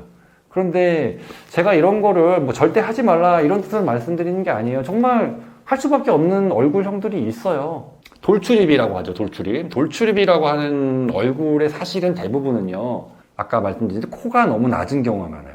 그리고 턱 끝이 너무 짧은 경우가 많거든요. 그래서 우리가 얼굴을 평가할 때 이렇게 선을 대가지고 요 선보다 입술이 더 나왔다. 그럼 돌출이다 이렇게 생각한단 말이죠. 그런데 사실 그런 돌출입은 턱이 너무 뒤로 밀려 있는 경우가 많고 또는 돌출이 되었어도요. 사실은 앞으로 돌출된 게 아니라 이게 너무 들어간 상태에서 여기 중안모라고 얘기를 하거든요. 이 중안모가 너무 뒤로 간 상태에서 요 위턱 부분이 이렇게 내려온 경우가 많아요. 이렇게 뼈가. 왜 내려왔냐? 유전적인 원인도 있지만 어렸을 때부터 꽉꽉꽉 씹어주거나 또는 이게 현대인들은 호흡기, 비염 같은 게 많잖아요. 그래서 처음부터 태어날 때부터 코로 숨을 잘 못 쉬어요. 그런 경우에 자꾸 입을 벌리고 숨을 쉬거나 그런 문제들 때문에 자꾸 씹지를 못한단 말이죠. 그러면 이 위턱이 자꾸 아래로 내려와요. 아래로 내려오다 보면 웃을 때 잇몸이 많이 보이거든요. 그러면 돌출돼 보여요. 그런 와중에 아래턱이 뒤로 밀려버리거든요. 턱이 짧아 보이고 그러면 여기만 나왔네 하고서 난 돌출입이야 너무 슬퍼 해서 저 돌출입 고치고 싶어요 해서 치과를 가면은 치과 선생님이 비양심적이어서 그런 게 아니라 기술이 없어서 그런 게 아니라 어쩔 수 없이 제일 빠르게 쉽게 할 수 있는 거는 빼고 집어넣는 거예요. 그런데 여기서 문제가 뭐예요? 이 위턱이요. 앞으로 나온 게 아니라고 제가 계속 말씀드렸죠. 코가 낮거나 아니면 이게 너무 밑으로 내려온 거라고요. 얘를 실제로는 이렇게 올려줘야 되는데 현실적으로 이걸 하기가 거의 불가능합니다. 그러니 할 수밖에 없는 거예요. 그런 식으로. 실제로는 이게 턱이 앞으로 나오고 아래턱도 이렇게 나와서 우리 뭐 잘생긴 뭐 연예인들, 뭐 예쁜 연예인들처럼 이렇게 생겼으면 좋겠는데 그렇게 어렵단 말이죠. 그래서 뽑는데 결과적으로는 시간이 지나면서 치아가 빼서 뒤로 당기면 턱도 같이 뒤로 당겨와요. 그리고 빼서 뒤로 턱도 뒤로 밀리거든요. 그래서 입 모양은 쏙 들어간 것 같은데 전체적으로 여기에 볼륨은 사라져요. 그러면서 이중턱이 생기거나 아니면은 우리가 호흡을 굉장히 중요시 여기잖아요. 여기 용적이 좁아지다 보니까 무의식적으로 자꾸 입을 벌리게 되면서 입으로 호흡한다든지 결론적으로는 치아 개수가 부족해서 나이가 들면서 자꾸 잇몸이 나빠져서 또 임플란트를 하게 된다든지 그런 일들이 생기는 거죠. 그리고 제가 가장 관심 있어 하는 거는 이제 턱 문제. 그러면서 턱 관절이 불편하다. 제가 이런 얘기를 하면은 이제 주류 학회에서는 이제 인정을 안 해요. 턱 관절과 뭐 발치 교정과는 관련이 없다. 교정 치료와 턱 관절은 관련이 없다. 그렇게 얘기할 수밖에 없는 게 뭐 교정 치료를 받지 않은 사람들도 턱이 불편할 수 있고 발치 교정을 받았음에도 불구하고 턱이 괜찮은 사람도 있고 또는 비발치 교정을 받았는데도 턱이 불편한 사람들이 있거든요. 여러 가지 원인들이 있어요. 이게 우리 몸이 여러 부분에서 영향을 주고 받기 때문에 그럴 수밖에 없는데 경험적으로 제가 만난 환자분들 중에서는 이제 저한테 가장 많이 문의를 오시는 분들은 치아를 빼고 교정을 했는데 뭐 잇몸이 안 좋아졌다 이거보다는 턱이 불편해요. 이런 거죠. 그래서 이런 거를 좀 넓은 마음으로 좀 받아들여서 좀 치료를 하면서 개선을 해가는 게 뭐 의학을 하는 사람들의 자세가 아닐까. 그러니까 여러분들이 그런 문제에 봉착하지 않으려면 많이 알아보셔야 된다는 얘기예요. 제가 좀 아쉬운 게 취미 생활에 돈 쓰고 뭐 맛있는 거 먹으러 다니고 여행도 잘 가고 하셔야 돼요. 젊을 때 하고 뭐 하셔야 되는데 치아 빼고 하는 거 이런 거 교정하는 거는 너무 우습게 생각하는 거죠. 그땐 몰랐어요, 어렸어요, 뭐 이럴 수도 있는데 부모님들 특히 물론 너무 무리하게 안 되는 걸 저도 같이 그냥 한다니까요. 무리하게 요구를 하시는 부모님들도 있지만 잘 보시면은 또 안 하고서 할 수 있는 방법들이 있고 또는 저는 그렇게 얘기해요. 그냥 사시면 안 되냐고. 그냥 살아도 매력 있다고. 외모 지상주의라든지 뭐 이런 것 때문에 저도 바꿔야죠. 저도 사람을 볼 때 외모를 먼저 보니까 바꾸긴 하겠지만 그런 거로부터 좀 자유로웠으면 좋겠고 좀 이거는 결국에는 산업의 문제인데 치과가 너무 많아요. 치과가 많기 때문에 비용이 너무 낮아지고 그러다 보니까 여러분의 접근성이 높아지고 그러니까 너무 쉽게 생각하는 거예요. 그냥 저렴하게 그냥 뭐 교정해서 뭐 예뻐지고 나는 뭐 취업도 잘하고 결혼도 잘하고 뭐 했으면 좋겠고 뭐 나야만의 자신감을 갖고 있는 것도 좋기는 한데 잘 생각하시라는 거죠. 이런 거라도 얘기를 해드려야지 안 그러면은 최근에도 친구 따라 치과 갔다가 친구가 발치교정 한다길래 자기도 발치교정 해서 이런 사람이 있다니까요. 그래서 그 환자는 왜 하냐. 맨디 어금니를 빼야 돼요. 27인데 신경치료한 치아가 염증이 생겼는데 빼야 되는 상황이에요. 도저히 못 살리는 상황. 그러면 신경치료가 잘못된 거가 원인이냐? 저는 그렇게 보지는 않았어요. 신경치료는 퍼펙트하게 됐는데 이제 너무 그 치아가 부담을 많이 받고 있는 거예요. 교정을 하면서 이빨을 8개를 빼다 보니까 맨 뒤 어금니가 너무 힘을 많이 받으니까 신경치료를 했던 치아가 염증이 다시 생기는 거예요. 결국 신경치료라는 거는 세균을 없애고 신경이 뭐 충치가 생겼을 때 안에 신경을 없애고 신경도 완전히 없어서 통증을 없애겠다는 건데 어떠한 힘이 계속 가해지니까 그 힘이 뭐 엄청 센 것도 아니에요. 우리가 식사를 할 때 여러분 뭐 하루 종일 먹는 게 아니잖아요. 뭐 하루에 식사 뭐 한 번 할 때 뭐 저 같은 남자분들은 한 5분만 대충 먹어요. 뭐 어쩌라 환자분한테는 얘기는 해도요. 저는 그냥 대충 먹거든요. 여자분들도 뭐 꼭꼭 씹는 분들도 있겠지만 뭐 대충 먹잖아요. 근데 그게 이제 쌓이고 쌓이는 거죠. 계속 쌓이고 또 잘 때 뭐 이를 악문다든지 뭐 이를 간다든지 하다 보면서 쌓이다 보면은 이제 빠른 시기에 치아가 망가지는데 이 뭐 이런 개수 문제를 생각을 안 하시면은 여러분들이 좀 고생하실 수 있다는 얘기인 거예요. 그래서 뭐 처음에 갓 졸업했을 때는 아무 생각이 없었어요. 그냥 뭐 학교에서 배운 대로 뭐 이것도 해보고 저것도 해보고 그냥 뭐 열심히 갈고 때우고 충치 여러 개 있다 검진하고 하는데 개원하고 나서 뭐 2, 3년 되고 나서부터는 좀 생각이 바뀌더라고요. 여러 가지 계기가 있었는데 근데 결국 제가 요즘에 환자분한테 항상 하는 말씀들이 있는데 이렇게 치과 전 세계 치과 현장은 그거를 보면은 그걸 어떻게 보냐 이제 논문이나 유튜브나 이런 걸 볼 수 있단 말이죠. 그런 걸 다 보다 보면은 항상 치료를 많이 받은 사람들이 치료를 받은 치아 때문에 치과에 온다는 사실이에요. 환자분들은 그냥 뭐 치과 가면 그냥 떼우고 돈 내고 뭐 하면 되는 거겠지 뭐 하겠지만은 사실 잘 보면은 여러분들도 아마 치아가 건강하신 분들은 웬만해서는 치과를 안 다니셨을 거고 치아가 안 좋으신 분들은 계속 치과를 다니고 있다는 거죠. 그거가 참 심각한 문제인데 별로 다들 생각이 없으신 것 같아요. 그런 거 보면은 단기적으로야 여러분들이 치료를 받고 나서 안 아파졌으니까 편해졌으니까 좋긴 하겠지만 또 몇 년 있어가지고 또 망가지고 하니까 장기적으로 봤을 때는 이게 지금 잘 되고 있는 건가? 어쩌보면은 이 현대 치의학의 어떤 학문적인 실패 내지는 한계 그런 게 있지 않을까 생각을 하게 되는 거죠. 뭐 미국에서는 뭐 이런 표현도 써요. 드릴링, 필링, 빌딩 뭐 이런 식으로요. 뭐냐면은 드릴, 갈아요. 그리고 필링, 떼워요. 그 다음 빌딩, 돈을 낸단 말이죠. 한마디로 우리나라 말로 하면 갈고, 그 다음에 떼우고, 거기다 한가 추가해서 뽑고, 돈 내고, 계속 요 순환을 하고 있는 거예요. 지금 현대 사회가. 언제까지 이렇게 해서 가는 게 맞는 건지 좀. 그렇다고 뭐 제가 이거를 뭐 다 뒤집어 보겠다 이런 뜻은 아닌데요. 이거를 뭐 치과 의사들, 동료들한테 뭐 얘기한다고 해서 뭐 얘기가 통할 것 같지는 않고요. 여러분들이 소비자, 의료 소비자라고 할 수 있죠. 뭐 옛날에는 환자였지만 요즘에는 고객 또는 소비자처럼 됐는데 소비자분들이 바뀌면 치과 의료 현장도 바뀔 수 있지 않을까. 그런 생각이 들어서 그래서 또 책도 내고 또 유튜브도 나오게 된 거죠. 그러니까 최근에 나온 논문이 있어요. 논문 결과가 보면은 임플란트가 많을수록 임플란트 주위험이 높아진다. 여러분들 임플란트 하면 끝이라고 생각하는데 잇몸이 안 좋아서 치아를 빼고 임플란트를 넣게 되는데 임플란트를 많이 심은 사람들일수록 임플란트 주위험이 많이 생기고 또 다른 논문도 있어요. 서울대 치과대학에서 발표한 논문인데 최근에요. 크라운이 많으면 치주염이 높다. 여러분들 뭐 치아가 아파서 치과에 가면은 이제 신경치료하고 씌워야 된다 해서 씌운단 말이에요. 근데 그런 거 많이 받은 사람일수록 치주염이 더 많아진다.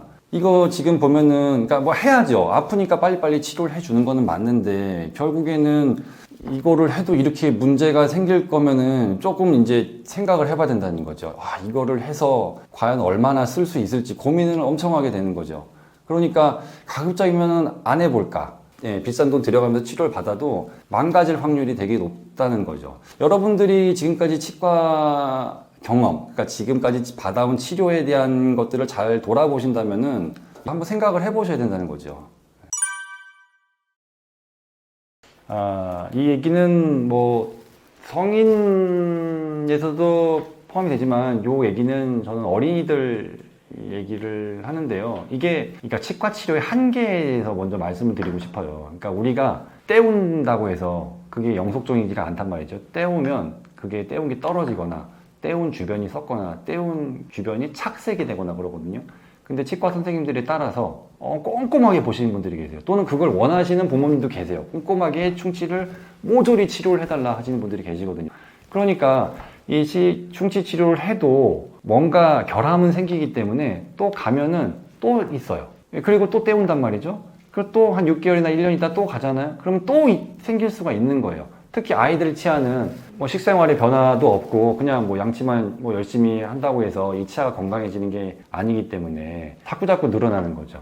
제가 근래 윤태학교 채널 중에서 조준호 선생님이 이런 말씀을 하시더라고요. 약과 영양제를 통해서 건강해졌냐고. 안병수 선생님께서 우리 안에 식품 첨가물 들어간 것들, 첨가물 많이 안 들어간 음식들이 좋다는 얘기인 거죠.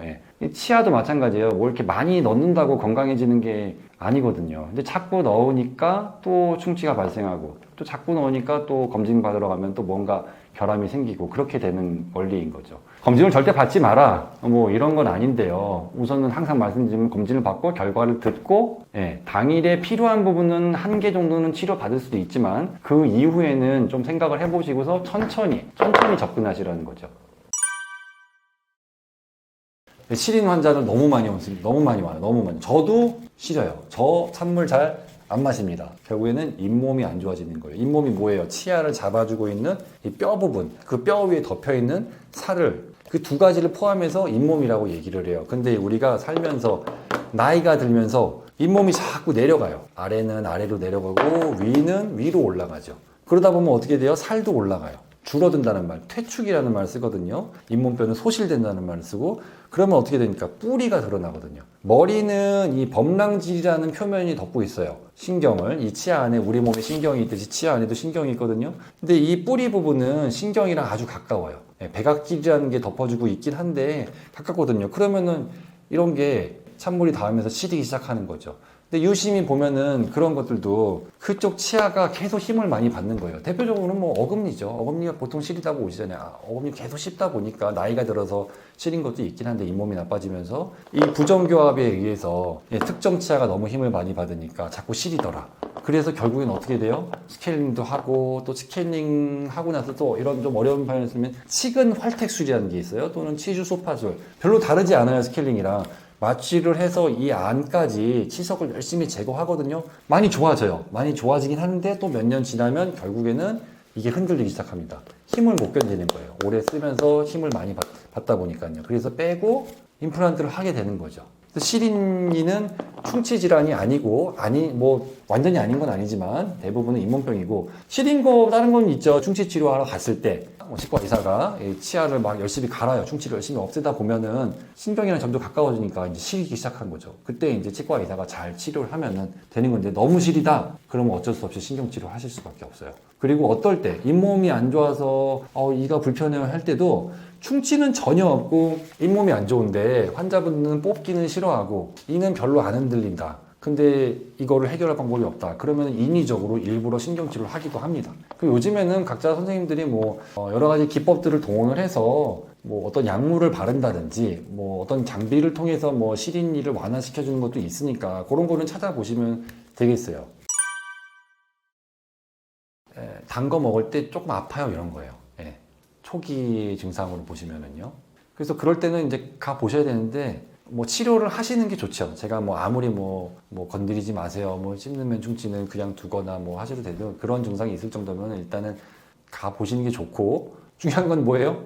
안 드셔야죠. 그런 게 먹었을 때 반응이 나타나면은 일단은 안 드시는 게 내 몸에 맞지 않다라는 뜻이니까 안 드시는 게 좋은 거고, 이제 좀 심각한 얘기 들어가서 단 걸 먹었을 때가 아니라 이제 뜨거운 거 먹을 때도 아파요. 이제 최고의 고통인데, 죄송하지만 저는 그걸 아직 안 받아봤어요. 저도 과계교합이고 충치가 잘 안 생기는 체질이거든요. 그러다 보니까 신경치료까지 가본 적이 없거든요. 저는 잇몸이 안 좋아서 그렇지. 이제 신경치료 할 정도로 충치가 진행됐다. 그런 경우에는 뜨거운 거에 반응을 합니다. 신경이 곱는다, 뭐 감염이 된다, 오염이 됐다 이런 표현을 쓰는데, 그럴 때는 이제 씹을 때도 아프고, 이제 최악의 경우에는 밤에 잘 때도 아프고 가만히 있어도 아프고 그런 거죠. 그러면 이제 마취하고 신경치료를 해야 되는 겁니다. 그래서 어떤 환자분들은 이제 원체 공부를 열심히 하셔가지고 엑스레이 찍는 것도 좀 싫다 하시는데 어쩔 수 없어요. 찍어 보시는 게 좋아요. 경험이 쌓이다 보면 이렇게 딱 보면은요, 입안의 어떤 청결도, 뭐 치아의 이런 좀 주관적인 표현이겠지만 질감, 어떤 이 사람의 교합 관계, 이런 거를 보다 보면 사실 어떤 일을 하든 10년을 하든 20년을 하든 어떤 보이는 눈이 생긴단 말이죠. 그런 걸 보면 엑스레이를 안 찍어도 이거 충치 진행 안 되겠다. 비활성 충치 또는 정지성 충치라고 얘기를 하거든요. 그렇게 판단을 바로바로 내릴 수가 있어요, 사실. 그런데 간혹 아이들이나 또는 교합이 너무 안 좋은 사람이라든지 뭐 식생활이 너무 안 좋은 사람들 같은 경우에는 드러나지 않는 충치가 진행되는 경우도 있거든요. 그래서 저는 엑스레이는 꼭 필요하다고 보는 입장입니다. 참 슬퍼요. 이게 치의학이 뭐 현대 치의학이 한 100년은 넘었을 텐데 옛날에 하는 방식이나 지금 하는 방식이나 큰 차이가 없는 것 같아요. 재료나 어떤 기구나 장비 같은 거는 뭐 많이 발전을 했는데 결국에는 치아가 계속 썩어가면은 위에 범랑질이라는 게 있어요. 영어로는 에나멜이라고 하고 겉껍질, 그 속에는 상아질이라고 해요. 에나멜은 우리 몸에서 가장 단단한 조직. 근데 그거를 뚫고 들어가던, 제가 말하는 교합적인 면에서 치아가 계속 힘을 많이 받으면서 치아 안에 신경이 골망하거든요. 그러면은 이제 통증이 생기는데 이걸 해결할 방법이 없으니까 구멍을 뚫어버린단 말이죠. 구멍을 뚫어서 안에 신경을 없애는 게 신경치료예요. 신경치료하면 신경을 살리는 줄 아시는 분들이 가끔 계신데 신경을 없애는 거죠. 신경을 없애는데 신경만 없애냐? 그게 아니라 그 내부에 혈관도 있고요, 세포도 있고 세균도 있어요. 그래서 그 모든 것들을 없애서 이제 깨끗하게 청결하게 하고 그 안에 없앤 그 빈 공간에다가 치과 재료로 채워 넣습니다. 그래서 뭐 치과 가서 엑스레이 찍다 보면은요, 어떤 치아는 그냥 회색이나 뭐 검게 보이는데 어떤 치아는 뿌리 부분에 하얗게 보이는 게 있어요. 그게 신경 치료한 다음에 채워 놓은 재료예요. 그게 결국에는 신경을 살리는 일을 하고 싶은데 신경을 죽일 수밖에 없는 거고, 물론 요즘에는 뭐 신기술들이 나와서 좀 다른 방식으로 하는 것들도 있어요. 일부의 방식이 있는데 그런 것들은 100% 성공하는 건 아니에요. 그래서 일반적인 얘기를 하자면은 결국에는 너무 아프다, 대체적으로 충치가 심해져서 너무 아프다 하면 신경치료를 하게 되는 거고요. 신경치료를 하게 된다면 어떻게 해야 되나, 보통은 신경치료 하는 경우 대부분의 경우는요, 물론 씹는 충치를 내버려둬서 신경치료 넘어가는 경우도 있어요. 그런데 그것보다는 대부분 사이충치예요. 사이가 썩어서 또는 사이가 부서져서 파고 들어가거든요. 근데 여기서의 이 위에서 들어가는 신경과의 거리랑 이 옆에서 들어가는 신경과의 거리는 이 옆이 훨씬 더 빨라요. 그래서 이 옆이 썩은 상태에서 우리가 신경치료를 하게 되면 이 위에를 뚫고 들어가거든요, 드릴로. 그런 다음에 바늘 같은 걸로 안에 신경을 다 긁어낸단 말이죠. 그렇게 되면은 이 치아가 결국 남는 게 별로 없어요. 그래서 여기다가 뭐 채워넣거든요. 보통 뭐 레진이라는 걸로 채워넣는데, 여기서 돈 얘기를 하자면은 레진으로 채워넣을 때는 우리나라는 아직 보험이 안 됩니다. 그래서 몇만 원 되고요. 어떤 분들은 뭐 아직까지도 아말감을 쓰는 분들이 있는데 아말감으로 쓰면 보험이 되고, 뭐 GI라는 것도 쓸 때가 있어요. 근데 비싼 게 좋기는 좋아요. 레진. 이런 작업은 코어라는 말을 써요. 코어. 신경치료 한 다음에 구멍 뚫은 부분을 채워넣는 작업은 레진 코어를 한다, 뭐 GI 코어를 한다, 아말감 코어를 한다. 그리고 치아가 정말 많이 없는 경우에는 이 속에다가 조그만 나사 같은 걸 심어가지고 이 레진 같은 게 빠지지 않게 해주거든요. 그걸 포스트라는 말을 써요. 기둥을 받아서 유지를 해주겠다. 그러면 또 돈이 더 들어가는 거죠. 어쨌든 그래서 여기를 어느 정도 치아가 많이 손상된 거를 치아 모형처럼 대강 회복을 해준 다음에 그냥 환자를 보내냐, 그러다가 씹어버리면 치아가 쪼개져요. 그래서 환자분들한테 어떻게 하냐, 크라운을 하십시오 얘기를 하는 거죠. 깎아서 왕관을 씌우세요. 안 그러면은 치아가 부서집니다. 또는 여기를 메꿔 놓으면은 결국에는 미세 침투, 자꾸 뭐가 녹아 들어가면서 침투에 들어가는, 그러면 다시 또 재감염이 될 수가 있단 말이죠. 그렇기 때문에 크라운을 하게 되죠. 그래서 전체적으로 치아를 머리 깎듯이 다 깎아요. 어느 정도 깎냐? 전체적으로 1.5mm에서 한 2mm 정도 깎습니다. 그런 다음에 금이나 뭐 도자기나, 요즘에는 지르코니아라는 재료를 많이 써요. 그래서 그런 걸로 하시면 됩니다. 근데 뭐 그런 재료적인 거는 여러분들이 만나는 치과 의사와 상의를 하시면 돼요. 우선은 우리나라 치과 선생님들이 정말 훌륭하세요. 정말로. 또 돈 얘기를 할게요. 우리나라 신경치료 기술은 거의 뭐 평균적으로 봤을 때 세계 최고다. 장비 최고다. 그런데 신경치료 비용은 전 세계에서 제일 싸다. 그래서 여러분들은 좀 이런 표현을 쓰면 천국에서 살고 계신 거예요. 의료 천국, 치과 의료 천국에서. 그렇게 좋은 실력을 가진 선생님들이 신경치료를 잘해줘서 크라운도 씌워주고. 그래서 해외에서 뭐 신경치료, 뭐 해외에서 좀 시간을 두고서 뭐 하셔서 신경치료 받고 크라운 하시는 분들 많으세요. 뭐 임플란트도 많고. 그런데 문제는 뭐예요? 그렇게 좋은 실력으로 신경치료를 했음에도 불구하고 이 치아 안에 있는 신경이요, 엑스레이에서 봤을 때는 그냥 한 줄로 보이지만은 실제 해부학 치아를 뽑아가지고 관찰해 보면은 미세 현미경으로요, 엄청나게 많은 장가지들이 많아요. 그래서 그 안에 있는 신경을 완벽하게 제거하는 게 어려워요.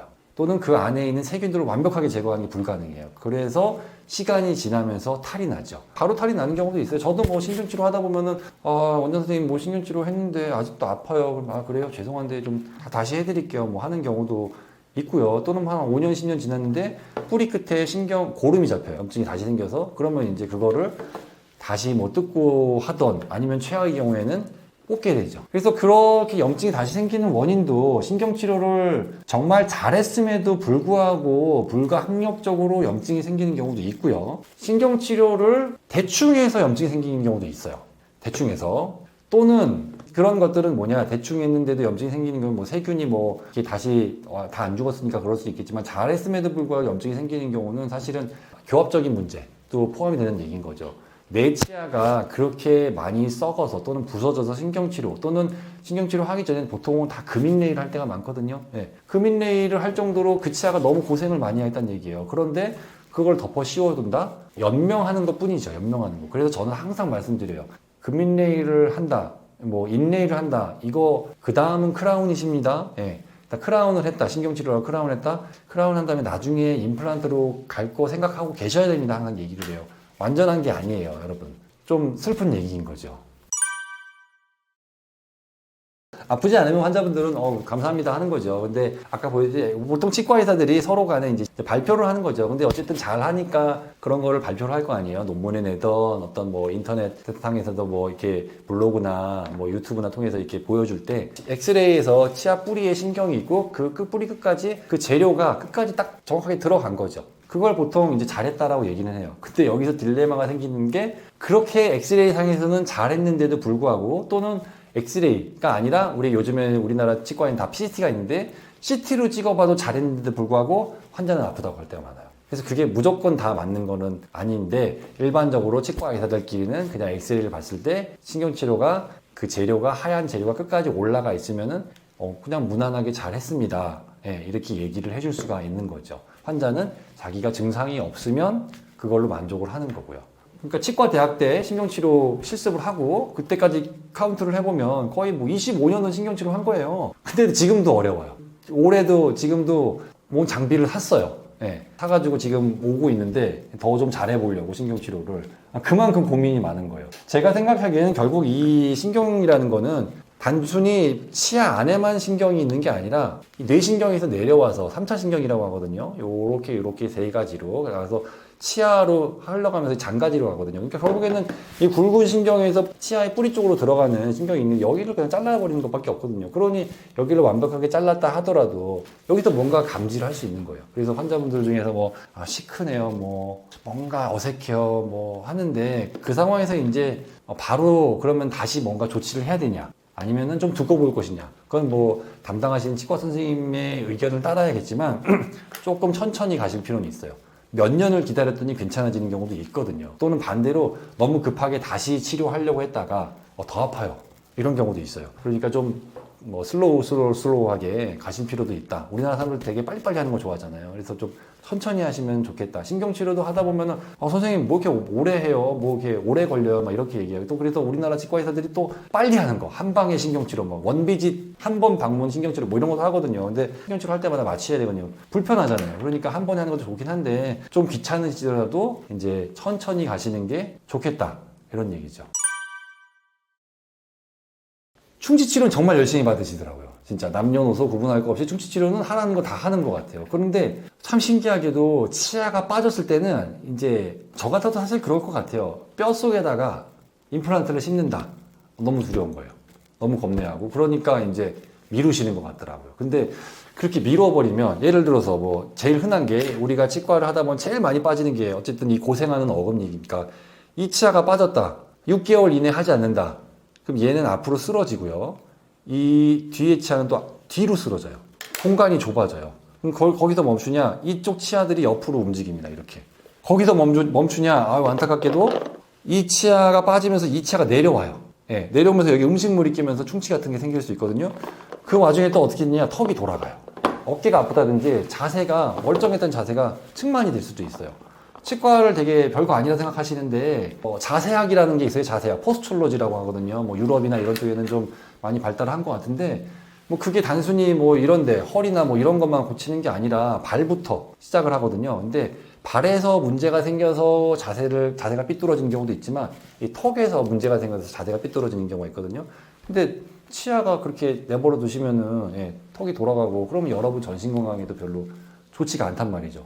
그러니까 최대한 빨리 임플란트를 하시는 게 좋은데 문제는 이제 고민이 되는 거죠. 이제 임플란트가 좀 무서운데 임플란트 또 뭐 임플란트 비싼데 또 임플란트를 잘하는 치과는 어딘지 알 수도 없고 뭐 이게 좀 그렇단 말이죠. 뭐 여기는 싸고 여기는 비싸고 여기는 무슨 제품 뭐 하는 정신이 없어요. 예. 그러니까 보통 어떤 분들은 이제 옛날 방식 이제 브릿지라고 하죠. 치아를 깎아가지고 요 치아가 빠지면 앞뒤 치아를 갈아가지고 씌우는 거란 말이죠. 브릿지. 옛날에는 많이 했어요. 근데 요즘에는 거의 안 한다고 보시면 돼요. 할 때도 있어요. 저도 뭐 앞니 같은 거 뭐 뼈가 하나도 없다든지 환자분이 뭐 해외 출국해야 되는데 빨리 뭐 해달라면 브릿지 할 때 있어요. 뭐 그런 데 있는데 대체적으로는 우리나라가 지금 전 세계에서 임플란트가 가장 저렴한 나라고 임플란트가 브릿지보다 더 저렴해져 버린 상황이 돼버렸거든요. 그러니까 브릿지를 선택해야 될 상황은 별로 없지 않을까 싶어요. 여러분이 만약에 전신질환이 있다, 뭐 당뇨가 심하다든지 아니면 뭐 골다공증 약이 좀 심각한데 골다공증 약 같은 걸 뭐 드셔가지고 뼈 상태가 안 좋다든지 하면은 임플란트 가는 걸 피해야겠지만 그렇지 않다면 대부분은 임플란트로 해결을 하실 수밖에 없지 않나. 그게 가장 또 효율적이지 않나 싶어요. 일단 가격적인 면에서 좀 신기하게도 임플란트가 더 저렴한 경우가 많습니다. 항상 그런 건 아니지만요. 임플란트를 여러 개 심는다. 그런 경우는 브릿지도 못해요. 어차피. 근데 뭐 여기가 하나 빠졌는데 뭐 하게 된다. 우리나라에서 지금 현재 65세 이상은 평생 2개까지 건강보험공단에서 보험을 지원을 해줘요. 예, 그래서 저렴하면 자기 본인 부담금을 어느 정도 내고서 예, 임플란트를 할 수 있거든요. 그런데 그런 분들이 예, 만약에 나는 브릿지를 하겠다 하면은 돈을 다 내고 하셔야 돼요. 더 비싸요, 더 비싸. 그러니 브릿지를 하는 게 더 안 되는 거고, 반대로 젊은 사람들도 마찬가지예요. 브릿지를 하게 되면은 뭔가 제가 계속 얘기하는 구조적인 문제, 교합적인 문제가 있는데 이가 빠졌는데 브릿지를 하잖아요. 뭐 잘 쓸 수는 있어요. 잘하는 치과 선생님 만나서 여러분들이 조심해서 쓰면 잘 쓸 수는 있는데 이제 나중에 보면 짧으면 5년, 길면 한 15년 뭐 이렇게 되면은 이 치아가 됐던 이 뒤에 치아가 됐던 어느 한 치아가 망가져서 와요. 그래서 결국에는 임플란트를 2개를 또 심어야 돼요. 또는 3개를 다시 심을 수도 있고요. 시간이 지나면 그렇게 망가지더라고요. 그래서 대체적으로는 임플란트를 하시는 게 맞다라고 봅니다. 중요한 거는 임플란트 전문이라는 건 없어요. 그냥 치주과, 보철과, 뭐 구강외과, 보정과, 임플란트 전문과는 없습니다. 그래서 그런 거는 앞뒤가 안 맞는 얘기고요. 예. 그냥 뭐 저 같은 일반 치과대학을 나오고서 그냥 졸업해서 공부해서 뭐 개원해서 운영하는 치과 그냥 임플란트 해요. 예. 근데 뭐 지금 한국 시장에서 어떻게 보면은 여러분들한테 제가 뭐 조언을 드릴 거는 없을 것 같아요. 너무 뭐 그래도 비싸다고 하시는 분들도 있겠지만 세계 최고의 대우를 받고 계신 거예요. 그리고 우리 치과 의사들이 어차피 병원을 운영해야 되잖아요. 그런데 현재 보험 수가로는 병원이 어렵거든요. 병원 운영이 어렵거든요. 결국에는 어느 정도 수입이 보장이 되는 치료를 해야 되기 때문에 그러려면 공부를 해야 되거든요. 임플란트 공부는 또 어렵다고요. 옛날에 치과 그냥 일반 충치, 뭐 아말감으로 떼온다, 뭐 크라운을 한다, 그런 거는 치아만 공부를 하면 되는데 임플란트는 뭐 여러 가지 전신에 대해서 다 알아야 돼. 뼈에 대해서도 뭐 잇몸 살, 예, 치주 조직하고 있는 그런 것도 공부를 해야 되고, 뭐 교합적인 것도 공부를 해야 되고 공부할 게 많아요. 그리고 요즘에는 디지털이 들어와서 뭐 캐드캠 장비 같은 걸 많이 쓰거든요. 그래서 그런 것까지 다 공부를 해야 되거든요. 공부량이 어마어마해요. 그러니 잘 못하는 선생님을 찾기가 오히려 어려워요. 그래서 저는 항상 그냥 가까운 치과를 가시라고 말씀을 드려요. 그런데 여기서 고민이 되는 게 뭐 동네 치과가 뭐 가격이 얼마고 어디 갔더니 더 비싸다 뭐 이런 고민이 되는 거죠. 근데 동네 치과 운영하는 입장에서는 저는 동네에 있는 치과를 가라고 해요. 왜냐하면 임플란트라는 게 항상 문제가 안 생기는 게 아니에요. 수술하다가도 응급사고가 생길 수도 있고 다 완성이 됐는데도 나중에 문제가 생길 수 있고 임플란트는 AS가 중요하거든요. 관리가 중요해요. 그래서 그 관리를 편안하게 받을 수 있는 치과를 찾으셔야 돼요. 뭐 싸다고 해서 그냥 뭐 그런 치과에 가버리면은 뭐 관리를 잘 해주는지 저는 잘 모르겠더라고요. 제가 만난 환자분들은 그런 게 아니었었어요. 그런 뭐 저렴한 데를 갔더니 뭐 관리도 못 받고 그렇더라. 그리고 보통은 뭐 아닐 수도 있어요. 근데 저렴한 곳에는 환자가 많겠죠. 환자가 많은데 치과 의사 1명, 2명, 3명, 4명이 그 많은 환자를 볼 수가 없어요. 그럼 어떻게 병원을 운영해야 될까요? 치과 의사는 수술만 하고 나머지 과정은 이제 간호사, 보통 치과 의사는 치과 위생사라고 하는데 치과 위생사들이 그냥 맡아서 하는 경우가 많습니다. 뭐 몇십만 원, 뭐 비싸면 더 차이가 날 수도 있겠지만 그 비용을 아끼기 위해서 그런 데 가서 치과 의사가 아닌 다른 보조 인력한테 내 몸을 맡기겠는가? 저는 그러고 싶지는 않을 것 같아요. 물론 뭐 비싼데 뭐 아니면 동네 치과에서도 뭐 잘 안 돼서 저도 뭐 임플란트 하다 보면 실패할 수도 있어요. 근데 최선을 다해서 어떻게든 복구를 하려고 노력을 한단 말이에요. 또 문제가 생기면 최대한 제가 AS를 해드리려고 노력을 하고요. 근데 저뿐만이 아니죠. 요즘에는 이제 환자분들을 위해서 그런지는 모르겠지만 우리 치과 의사 선생님들이 너무 성격이 좋으셔서 너무 자애로우셔서 우리 대한민국 국민들을 사랑해서 이제 저렴한 가격에 임플란트를 하고 있는 것 같긴 한데 어떻게 보면은 공장식으로 운영하면서 이렇게 좀 찍어내듯이 이렇게 병원을 운영하는 게 아닌가 싶어요. 그래서 그런 부분들은 여러분들이 생각을 좀 하셨으면 좋겠고, 그래서 비용 같은 거는 뭐 병원 운영 스타일이라든지 그 원장님의 뭐 경력이라든지 여러 가지 변수들이 많이 있습니다. 그래서 그런 거에 따라서 달라지는 거니까 그런 거는 참작을 해 주셨으면 좋겠습니다.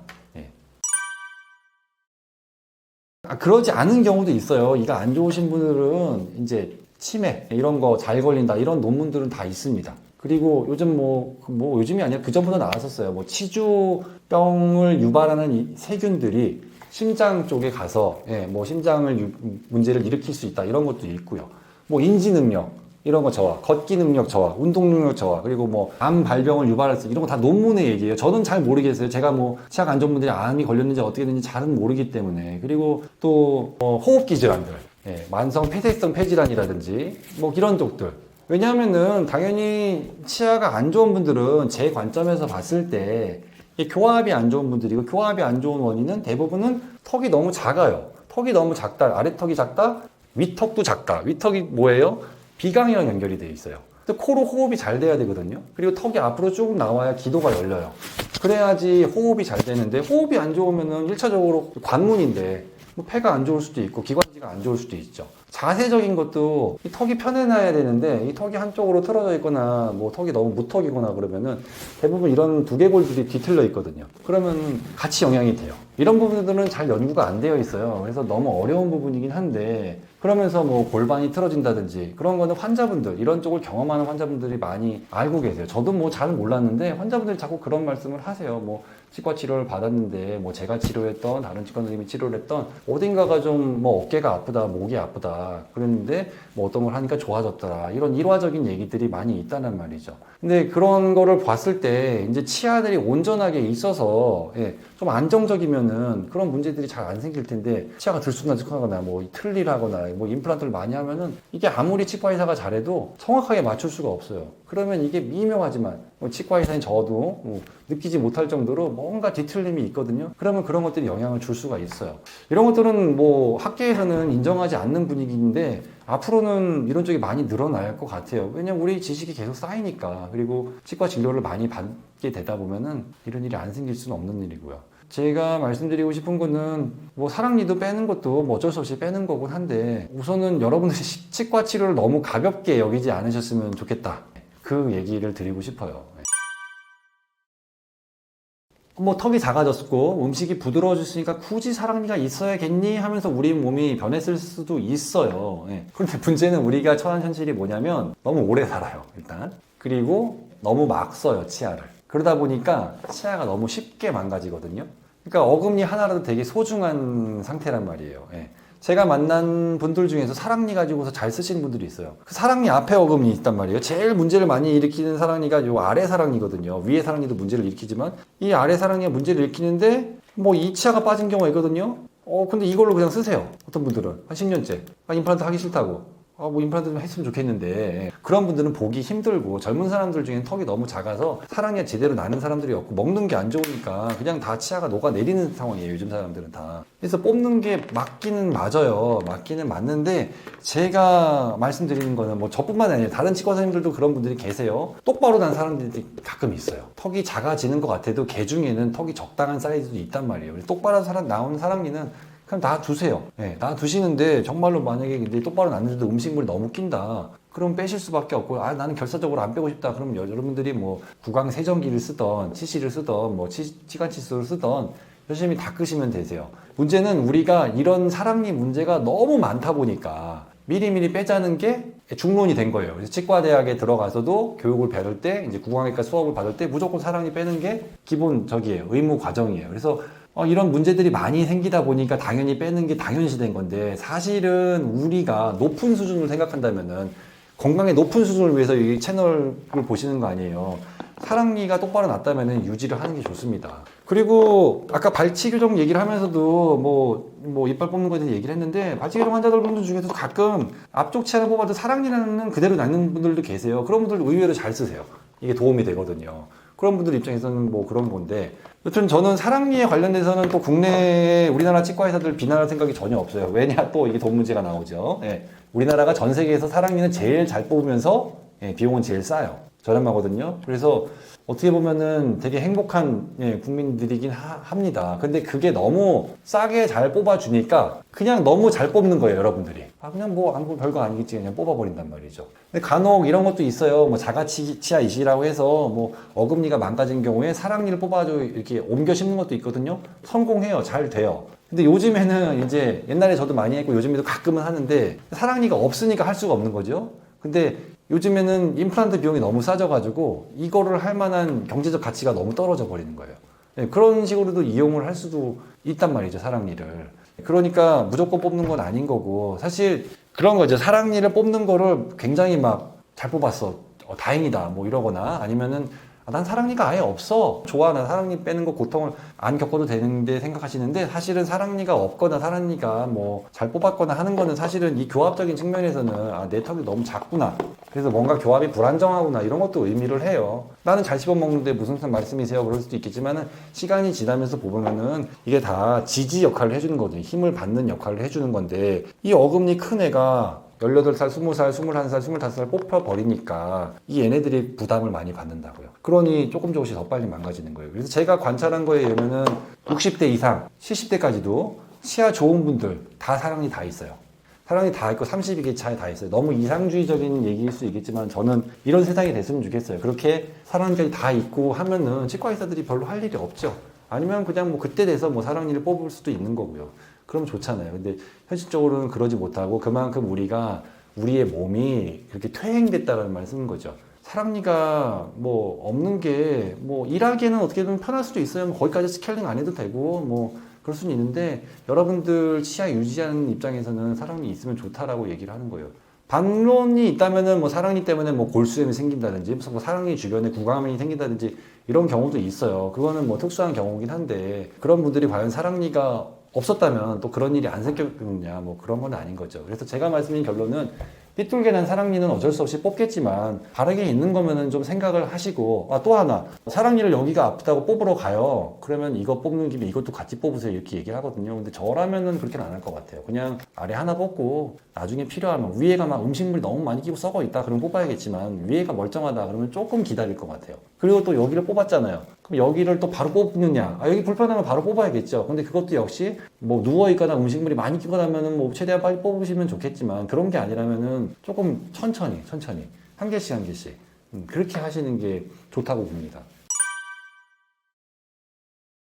글쎄요, 이거는 완전히 이렇게 머리끝까지 나와서 보이는 거, 반 정도 잇몸에 덮여 있는 경우가 있는데, 잇몸에 덮여 있어도 이게 바르게 나서 잇몸에 덮여 있는 건지 누워 있어서 덮여 있는 건지 알 수가 없어요, 보면은. 근데 확실하게 바르게 나와 있는 사람들은 보이거든요. 그러면은 좀 유지하시는 거를 권해드리고, 그렇지 않고 뭐 치과를 안 갔으면 좋겠지만 가셔야죠. 뭐 건강검진 받을 때도 뭐 치과 가서 검진 받을 테니까 확인을 하실 수밖에 없어요. 그런데 대체적으로는 대부분 다 누워 있다라고 보시면 되세요. 아니면은 부분적으로 나와서 기울어져 있거나. 그래서 여기서 또 한 가지 말씀드리면은, 절대적인 거는 아니에요. 부분적으로 나와 있어서 기울어진 거는 그냥 뽑으세요. 뽑으시고, 이건 좀 논 외의 얘기인데, 교정을 하면서 이 사람이 뭐 발치가 꼭 필요하고 뭐 되게 뭐 치아별이 안 좋고 하면 사랑니도 뽑게 되는 경우도 있겠지만, 요 사랑니도 적당히 기울어진 경우는 사랑니를 옮겨 세울 수도 있거든요. 뭐 조건은 위에 사랑니가 있어서 잘 씹을 수 있느냐 그런 거고, 뭐 그런 조건이 아니라면은 뭐 그냥 반 정도 기울어진 거는 과감하게 뽑으시는 게 좋아요.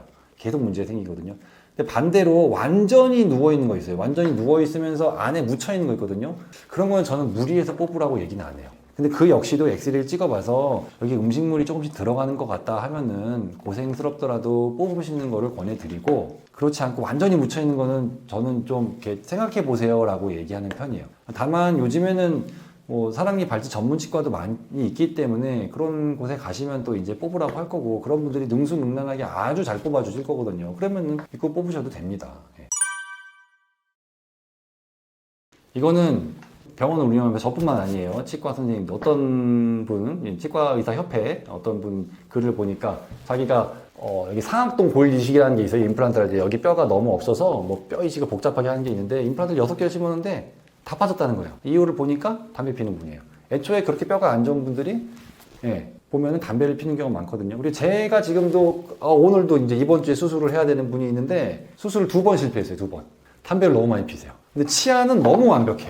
그래서 제가 맨날 하는 얘기가 있어요. 치아가 이렇게 완벽한데 너무 잘 태어났는데 유전자가 너무 좋으신데 너무 막 쓰시는 것 같다. 하고 싶은 거 너무 하지 마시고 너무 앞으로 계속 빠질 테니까 담배 좀 끊으시라는데 못 끊으시더라고요. 그래서 그렇게 담배 안 좋은 분들이 대부분 치과에 오세요. 담배만 안 펴도요 치과 관리 별로 없어요. 나이 들어서는요. 뭐 어렸을 때 충치 치료 때문에 가는 경우는 있겠지만요. 그리고 뭐 객관적으로도 뭐 최근에 논문 기억나는 거는 뭐 여러 가지 변수로 치아 건강을 조사를 한 게 있어요. 그러니까 뭐 50대, 70대 한 3,000명 대상으로 해서 조사를 했는데 남녀, 성별, 그다음에 뭐 소득 수준, 그다음에 학력 수준, 그리고 사는 곳, 그다음에 중요한 게 뭐냐면은 담배 피는 여부, 그다음에 양치질을 잘하는지 여부, 그리고 치과를 다녔는지 여부, 그다음에 이제 대사성 질환, 뭐 혈압, 당뇨 뭐 이런 거 다른 질환 있나 해서 이런 사람들 다 조사해서 치아 개수가 어떤 차이가 있는지 봤거든요.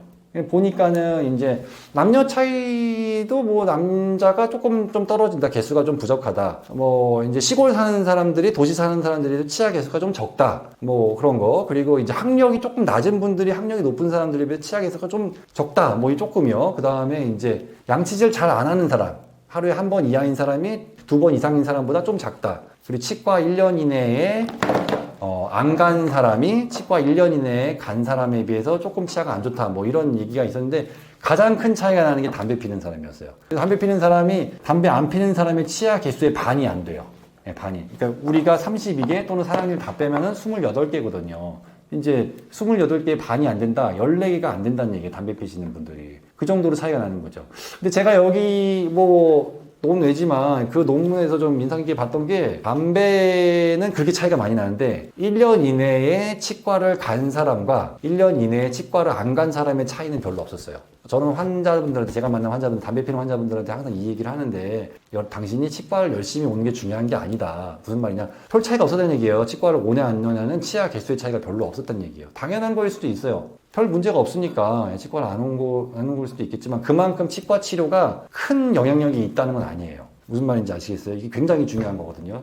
어쨌든 담배를 피는 거가 최악이다, 저는 그걸로 봅니다. 그래서 담배만 안 펴도 뭐 치과 의사가 뭐 이렇게 할 일이 별로 없을 것 같아요.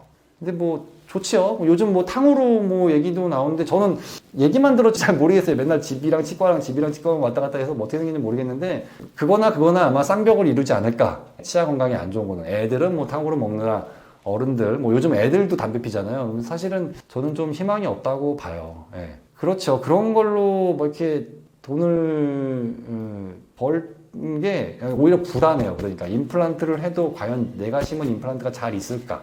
굉장히 불안한 거죠. 저도 편안하게 점 잠그고 싶은데 또 우리 또 손해죠. 담배 피는 분들 임플란트를 했는데 실패되고 그러면 그분도 손해고 저도 손해고. 그러니까 좀 그런 거는 금연을 했으면은 좋겠다 말씀을 드리고 싶어요. 안 그런 경우도 있는데요. 환자들을 보다 보면은 이제 바깥쪽은 잘 닦으시는데 안쪽이 너무 안 닦여요. 안 닦여서 그런 건 아니고 뭐 이게 교합이 안 좋아서 좁으면 좁을수록 뭔가 이게 음식물이 잘 끼는 것 같아요. 정확한 건 잘 모르겠고 또는 입으로 호흡한다든지 그런 것 때문에 그러는데 안쪽을 좀 잘 닦으시면 좋겠고 보통은 뭐 이런데 침샘이 이런데 있거든요. 그래서 이런 쪽으로 잘 뭐 음식물이 낀다. 그리고 여기도 침샘이 있기 때문에 음식물이 잘 낀다. 그래서 뭐 이쪽으로 집중적으로 닦으시면 좋겠는데 저는 그냥 뭐 삼시세끼 열심히 잘 닦으시라. 뭐 그게 아니라면 2번이라도 잘 닦으시라 이런 얘기를 드리고 싶고 어떤 분들은 이제 저녁 먹고 그냥 주무시고 아침에 일어나서 샤워하면서 양치하고 출근하셔서 간식 먹거든요. 그럼 양치질이 된 건가 그거는? 그건 아닌 거죠. 그래서 굉장히 꼼꼼하게 관리하는 분들도 있지만 뭐 굉장히 이 기본적인 것조차도 안 되는 분들이 있어서 그런 분들한테 맞춰서는 뭐 기본적인 것부터 그냥 2번, 3번이나 하시라라는 얘기인 거고요. 이제는 치실이나 치간 칫솔이나 구강 세정기는 어쩔 수 없이 쓰셔야 될 거예요. 뭐 중장년이 되시면은 어쩔 수 없이 쓰시는데 결국 제가 얘기하는 게 사이충치와 잇몸병인데 결국 사이에 자꾸 문제가 생기면 쓸 수밖에 없는 거고 그런 것들 뭐 전동 칫솔이 됐던 여러분들이 그런 취사 선택하라고 말씀드리고 싶어요. 그냥 열심히 하시라. 결국 이 얘기 하려고 여기 온 거죠. 여러분들 다 회사 동료를 만나든 가족을 만나든 나 어디 치과 가야 돼? 뭐 인터넷 유튜브 보는 거 왜 보세요? 뭐 치과 어디 갈까? 뭐 이런 거 생각하시잖아요. 보통 어떻게 치과 가세요? 그러니까 이제 요즘은 그렇더라고요. 어디 뭐 맛집 명소 뭐 이런 데 가듯이 저기 뭐 인터넷으로 알아보고 가는 경우도 많아요. 근데 결국 뭐 종래의 방법은 뭐예요? 뭐 입소문도 중요하고 뭐 하긴 한데 뭐 유명한가? 그 유명한 거죠. 뭐 학력이 뛰어난가? 뭐 어디 유학 갔다 왔어? 뭐 어디 수련 받아서 어디 교수 출신? 중요해요. 확실합니다. 뭐 확실하죠. 중요하고 또 이제 뭐 주차장이 좋은 거? 뭐 미국 같은 데는 뭐 아마 그럴 텐데 뭐 우리나라도 주차장이 중요하잖아요. 주차장이 잘 돼 있는 거. 또는 이제 이것도 되게 중요한데 제가 이런 거에 좀 컴플렉스가 있습니다. 인테리어가 화려한 곳 아니면 인테리어가 깨끗한 곳. 시설 장비가 뭐 최신 시설이다 뭐 이런 거 되게 중요하죠. 저 같아도 뭐 그런 장비 좋은 데 있는데 갈 것 같아요. 그런 것도 중요하고 또 이제 직원들이 친절한가 이거 굉장히 중요하죠. 직원들 친절하지 않으면은 뭐 이제 안 갑니다 뭐 이렇게 얘기를 하죠. 뭐 그렇게 여러 가지 여러분들이 생각하는 변수들이 있을 거예요. 결정한 기준들이. 저는 개인적으로는 너무 당연한 얘기인데 가까운 데 가시라고 얘기해요. 가까운 데 집 앞에. 교정 같은 거 받을 때도요. 하다 보면 뭐 장치가 떨어진다든지 뭐 장치가 불편하다든지 뭐 여러 가지 불만사항들이 생길 수가 있어요. 애로사항들이. 치과라는 거, 치의학이라는 거는 지식적으로는 별로 어려운 게 아니에요. 근데 그거를 중심으로 일어나는 사건들, 뭐 치료하는 과정에서 우발적인 사고라든지, 뭐 얼마나 꼼꼼하게 잘하는지, 뭐 이런 것들이 생명이기 때문에 그런 관점에서 본다면 일단 가까운 데를 가셔야 돼요. 어디 먼 데 가실 생각은 하지 마세요. 근데 만약에 가까운 데를 갔다. 근데 좀 나랑은 뭔가 안 맞는 것 같다. 뭐 비용이 안 맞던, 뭐 원장님이 뭐 친절하지 않은 것 같던, 뭐 여직원이 뭐 친절하지 않은 것 같던, 뭐 치과가 뭐 지저분하다는 둥, 뭐 인테리어가 뭐 별로인 것 같다는 둥, 뭐 여러 가지 너무 많이 기다려야 되는 둥 이러면 이제 바꾸셔야겠죠. 바꾸셔야 되는데 그것보다 사실 제일 중요한 거는요. 치과 의사가 여러분의 입안을 건드리냐인 거예요. 뭐 엑스레이 찍는 거 직원이 할 수 있어요. 법적으로 제가 지금 법적인 얘기를 하는 건데 엑스레이 찍는 거 직원이 합니다. 본 뜨는 거 직원이 해도 돼요. 예를 들어서 뭐 요즘 불소도퍼 이런 거 많이 하죠. 불소도퍼 뭐 직원이 해도 돼요. 실란트 같은 것도 직원이 해도 돼요. 애기들 치아 충치 섞지 말라고 여기다 발라주는 거 이거는 직원이 해도 돼요. 직원이 하면 안 되는 거 있어요. 법적으로. 치아 가는 거. 안 됩니다. 치아 떼우는 거. 안 돼요. 임플란트 심는 거? 당연히 안 되겠죠. 뭐 그런 직권 없겠지만 임플란트 심고 나서 여기다 부품 같은 걸 연결해서 본을 떠야 되거든요. 그 부품 연결하고 하는 것들 치과 의사가 다 해야 돼요. 그리고 신경치료 같은 거 당연히 치과 의사가 다 해야 되고 신경치료 한 다음에 크라운 씌우는 거 있거든요. 가른 다음에 끼우는 거 있죠. 그거 치과 의사가 하는 거예요. 제일 중요해요. 저도 맨날 잘 못 맞춰가지고 이거 만드는 분을 기공사라고 하겠는데 기공사가 굉장히 잘하는 분인데도 불구하고 하다 보면 잘 안 맞아서 오차가 생긴단 말이에요. 뭐 조정하고 다시 만들고 한단 말이에요. 그거 치과 의사가 하는 일이에요. 그리고 뭐 이제 중요한 게 스케일링 같은 거는 직원들이 하는데 스케일링을 넘어서서 이제 잇몸 치료라고 해서 마취 같은 거 하고 하는 거 있어요. 그런 거는 이제 치과 의사가 하는 거예요. 전체적으로 뭐냐면은 비가역적인 행위, 치아의 비가역적인 행위를 하는 거는 치과 의사가 하는 거예요. 근데 가볍게 그냥 뭐 하는 거는 직원이 해도 돼요. 뭐 본 뜨는 거 그냥 이렇게 넣어서 뭐 이렇게 하는 거 직원이 해도 되지요. 그리고 또 하나 특이한 거는 이제 임시치아라고 해요. 이게 저도 너무 괴로운데 치과 의사 하면서도 신경치료 한 다음에 뭐 크라운을 해야 된다. 그러면 이거 깎은 다음에 임시치아를 넣어줘야 돼요. 그래야지 여러분들이 이제 씹은 다음에 집에 가서 뭐 또는 치아가 깨지지 않고 뭐 씹을 수가 있고 그렇단 말이죠. 그래서 임시치아를 넣는데 그거는 원래 법적으로 치과 의사가 하게 되어 있는 거예요. 사실 뭐 되게 중요한 건 아닌데 어떨 때는 굉장히 중요해요. 복잡한 걸 해야 되는. 그렇지만 법적으로는 치과 의사가 되어 있는 건데 뭐 그런 거를 직원이 한다 하면은 그런 거는 사실은 문제가 있다기보다는 법적으로는 맞진 않는 거예요. 결국 여러분들이 치과라는 데는 맨날 돈이에요. 비싸다고 얘기하는데 그 비싼 게 뭐냐면은 죄송해요. 고급 인력이란 말이에요. 고급 인력. 저 때보다 지금 들어가는 학생들은 공부를 훨씬 잘해요. 저는 그냥 뭐 어떻게 하다 보니까 들어간 거고 요즘 학생들은 너무너무 공부를 열심히 잘하는 학생들인데 그런 고급 인력 또 등록금이 옛날보다 너무너무 비싸졌어요. 그리고 병원을 오픈하는 비용들 너무너무 비싸졌거든요. 근데 그런 게 비싸졌다기보다는 어쨌든 이 고급 인력들 치과 의사라는 고급 인력들한테 여러분들이 치료를 받으니까 돈을 지불하는 거거든요. 그런데 뭐 물론 치위생사 분들도 고급 인력이에요. 그런데 법적으로는 또는 중요한 것들은 자기들이 대학에서 배운 게 서로 다르기 때문에 각자 배운 거를 해야 되는 거잖아요. 그래서 치과 의사가 해야 되는 것들은 치과 의사가 해야 되고 그런 거를 직접 치과 의사가 하는 치과를 찾으셔야 된다는 얘기인 거죠. 그냥 대충 뭐 설명은 열심히 해줄 수 있겠지만 그 다음에 뭐 치료하는 게 뭐 직원한테 뭐 레진 충전 뭐 이런 걸 시킨다든지 뭐 금 인레이를 세팅한다는 말을 쓰거든요. 금 인레이를 껴놓은 걸 직원들한테 한다든지 그거는 아닌 거예요. 그거는 아닌 거고 직접 해야 돼. 되게 위험하거든요. 조마조마해요. 뭐 하다가 입안으로 떨어뜨려서 어떻게 될까 봐도 조마조마. 특히 뭐 교합 조정이라고 해서 이제 보철문 같은 거 들어갈 때 잘 맞추다 보면 좀 조정을 해야 돼요. 완벽하게 처음부터 만들어 오질 못해요. 그러면은 그거 조정할 때도 저는 교합을 지금 뭐 하여튼 학부 때부터 공부해서 교합만 관심 있어가지고 97년도부터 공부를 했는데도 지금도 모르겠어요. 뭐가 뭔지 하나도 모르겠는데 그 조정하는 것도 지금도 맨날 어려워서 환자분들이 짜증도 내고 그러는데 그걸 어떻게 직원이 하는 얘기인 거죠. 그런 치과들은 가면 안 되는데 여러분들이 그런 치과를 처음부터 고를 수는 없어요. 근데 가봐서 여기는 직원이 내 이빨을 가네? 내 치아를 뭐 때우네? 임플란트를 하는데 직원이 와서 뭘 나사를 조이고 있네? 사실은 그거는 아닌 거예요. 결과가 같으면 상관없다. 제 입장에서는 치과의사가 그렇게 해줘야 되는 거예요. 그래서 궁극적으로는 치과의사라는 직업은 사실은 요즘 뭐 경제적 자유 뭐 어쩌고저쩌고 나오는데 무슨 대기업을 이루거나 뭐 자동화된 이런 시스템이 아니에요. 치과의사가 여러분을 직접 터치를 하는 노동자예요, 노동자. 입안을 다루는 노동자. 치과 선생님들마다 추구하는 방향이 다르니까 자기를 표현할 수 있는 건 있겠지만은 어쨌든 그런 측면에서 좀 치과 의사가 직접 하는 데를 가셔야만 여러분들이 그나마 이게 탈이 안 나게 쓸 수 있고 그만큼 치과 의사가 여러분들을 직접 봐준다는 거는 여러분들을 생각을 한다는 얘기예요. 여러분들을 사람으로 대한다는 얘기인 거죠. 여러분 치아를 가치 있게 본다는 거고요. 그래서 그게 제일 중요하지 않을까 싶어요. 이것도 뭐 각자 사람들마다 치과 의사마다 생각이 다르겠지만요. 이제 치과 대학 또는 치과 병원도 이제 파편화. 근데 이제 과과들이 있어요, 다. 과과들이 다 있는데 이 사람들이 그러면은 저를 포함해서 뭐 하는 거냐, 지금. 여러분들 치과 왜 오시는 거예요? 여러분들 뭐 열심히 치료받죠? 뭐 저희 치과든 어디 치과든 가서 열심히 치료받는데 그거 뭐 하는 거냐? 궁극적으로는 치아가 안 빠지게 하려는 거라고요. 안 빠지게. 치아가 안 빠지게. 치아를 유지시키려는 거죠. 그거를 조금 어려운 말을 쓰면은 이제 교합을 유지한다고 얘기를 해요. 아까 뭐 어금니를 뺐을 때 그냥 내버려두면 어떻게 되냐? 이가 기울어져요.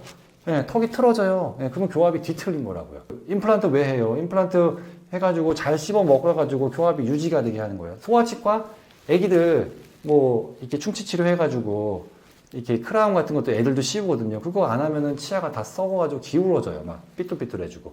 원래도 삐뚤삐뚤해지는데 더 삐뚤해지는 거죠.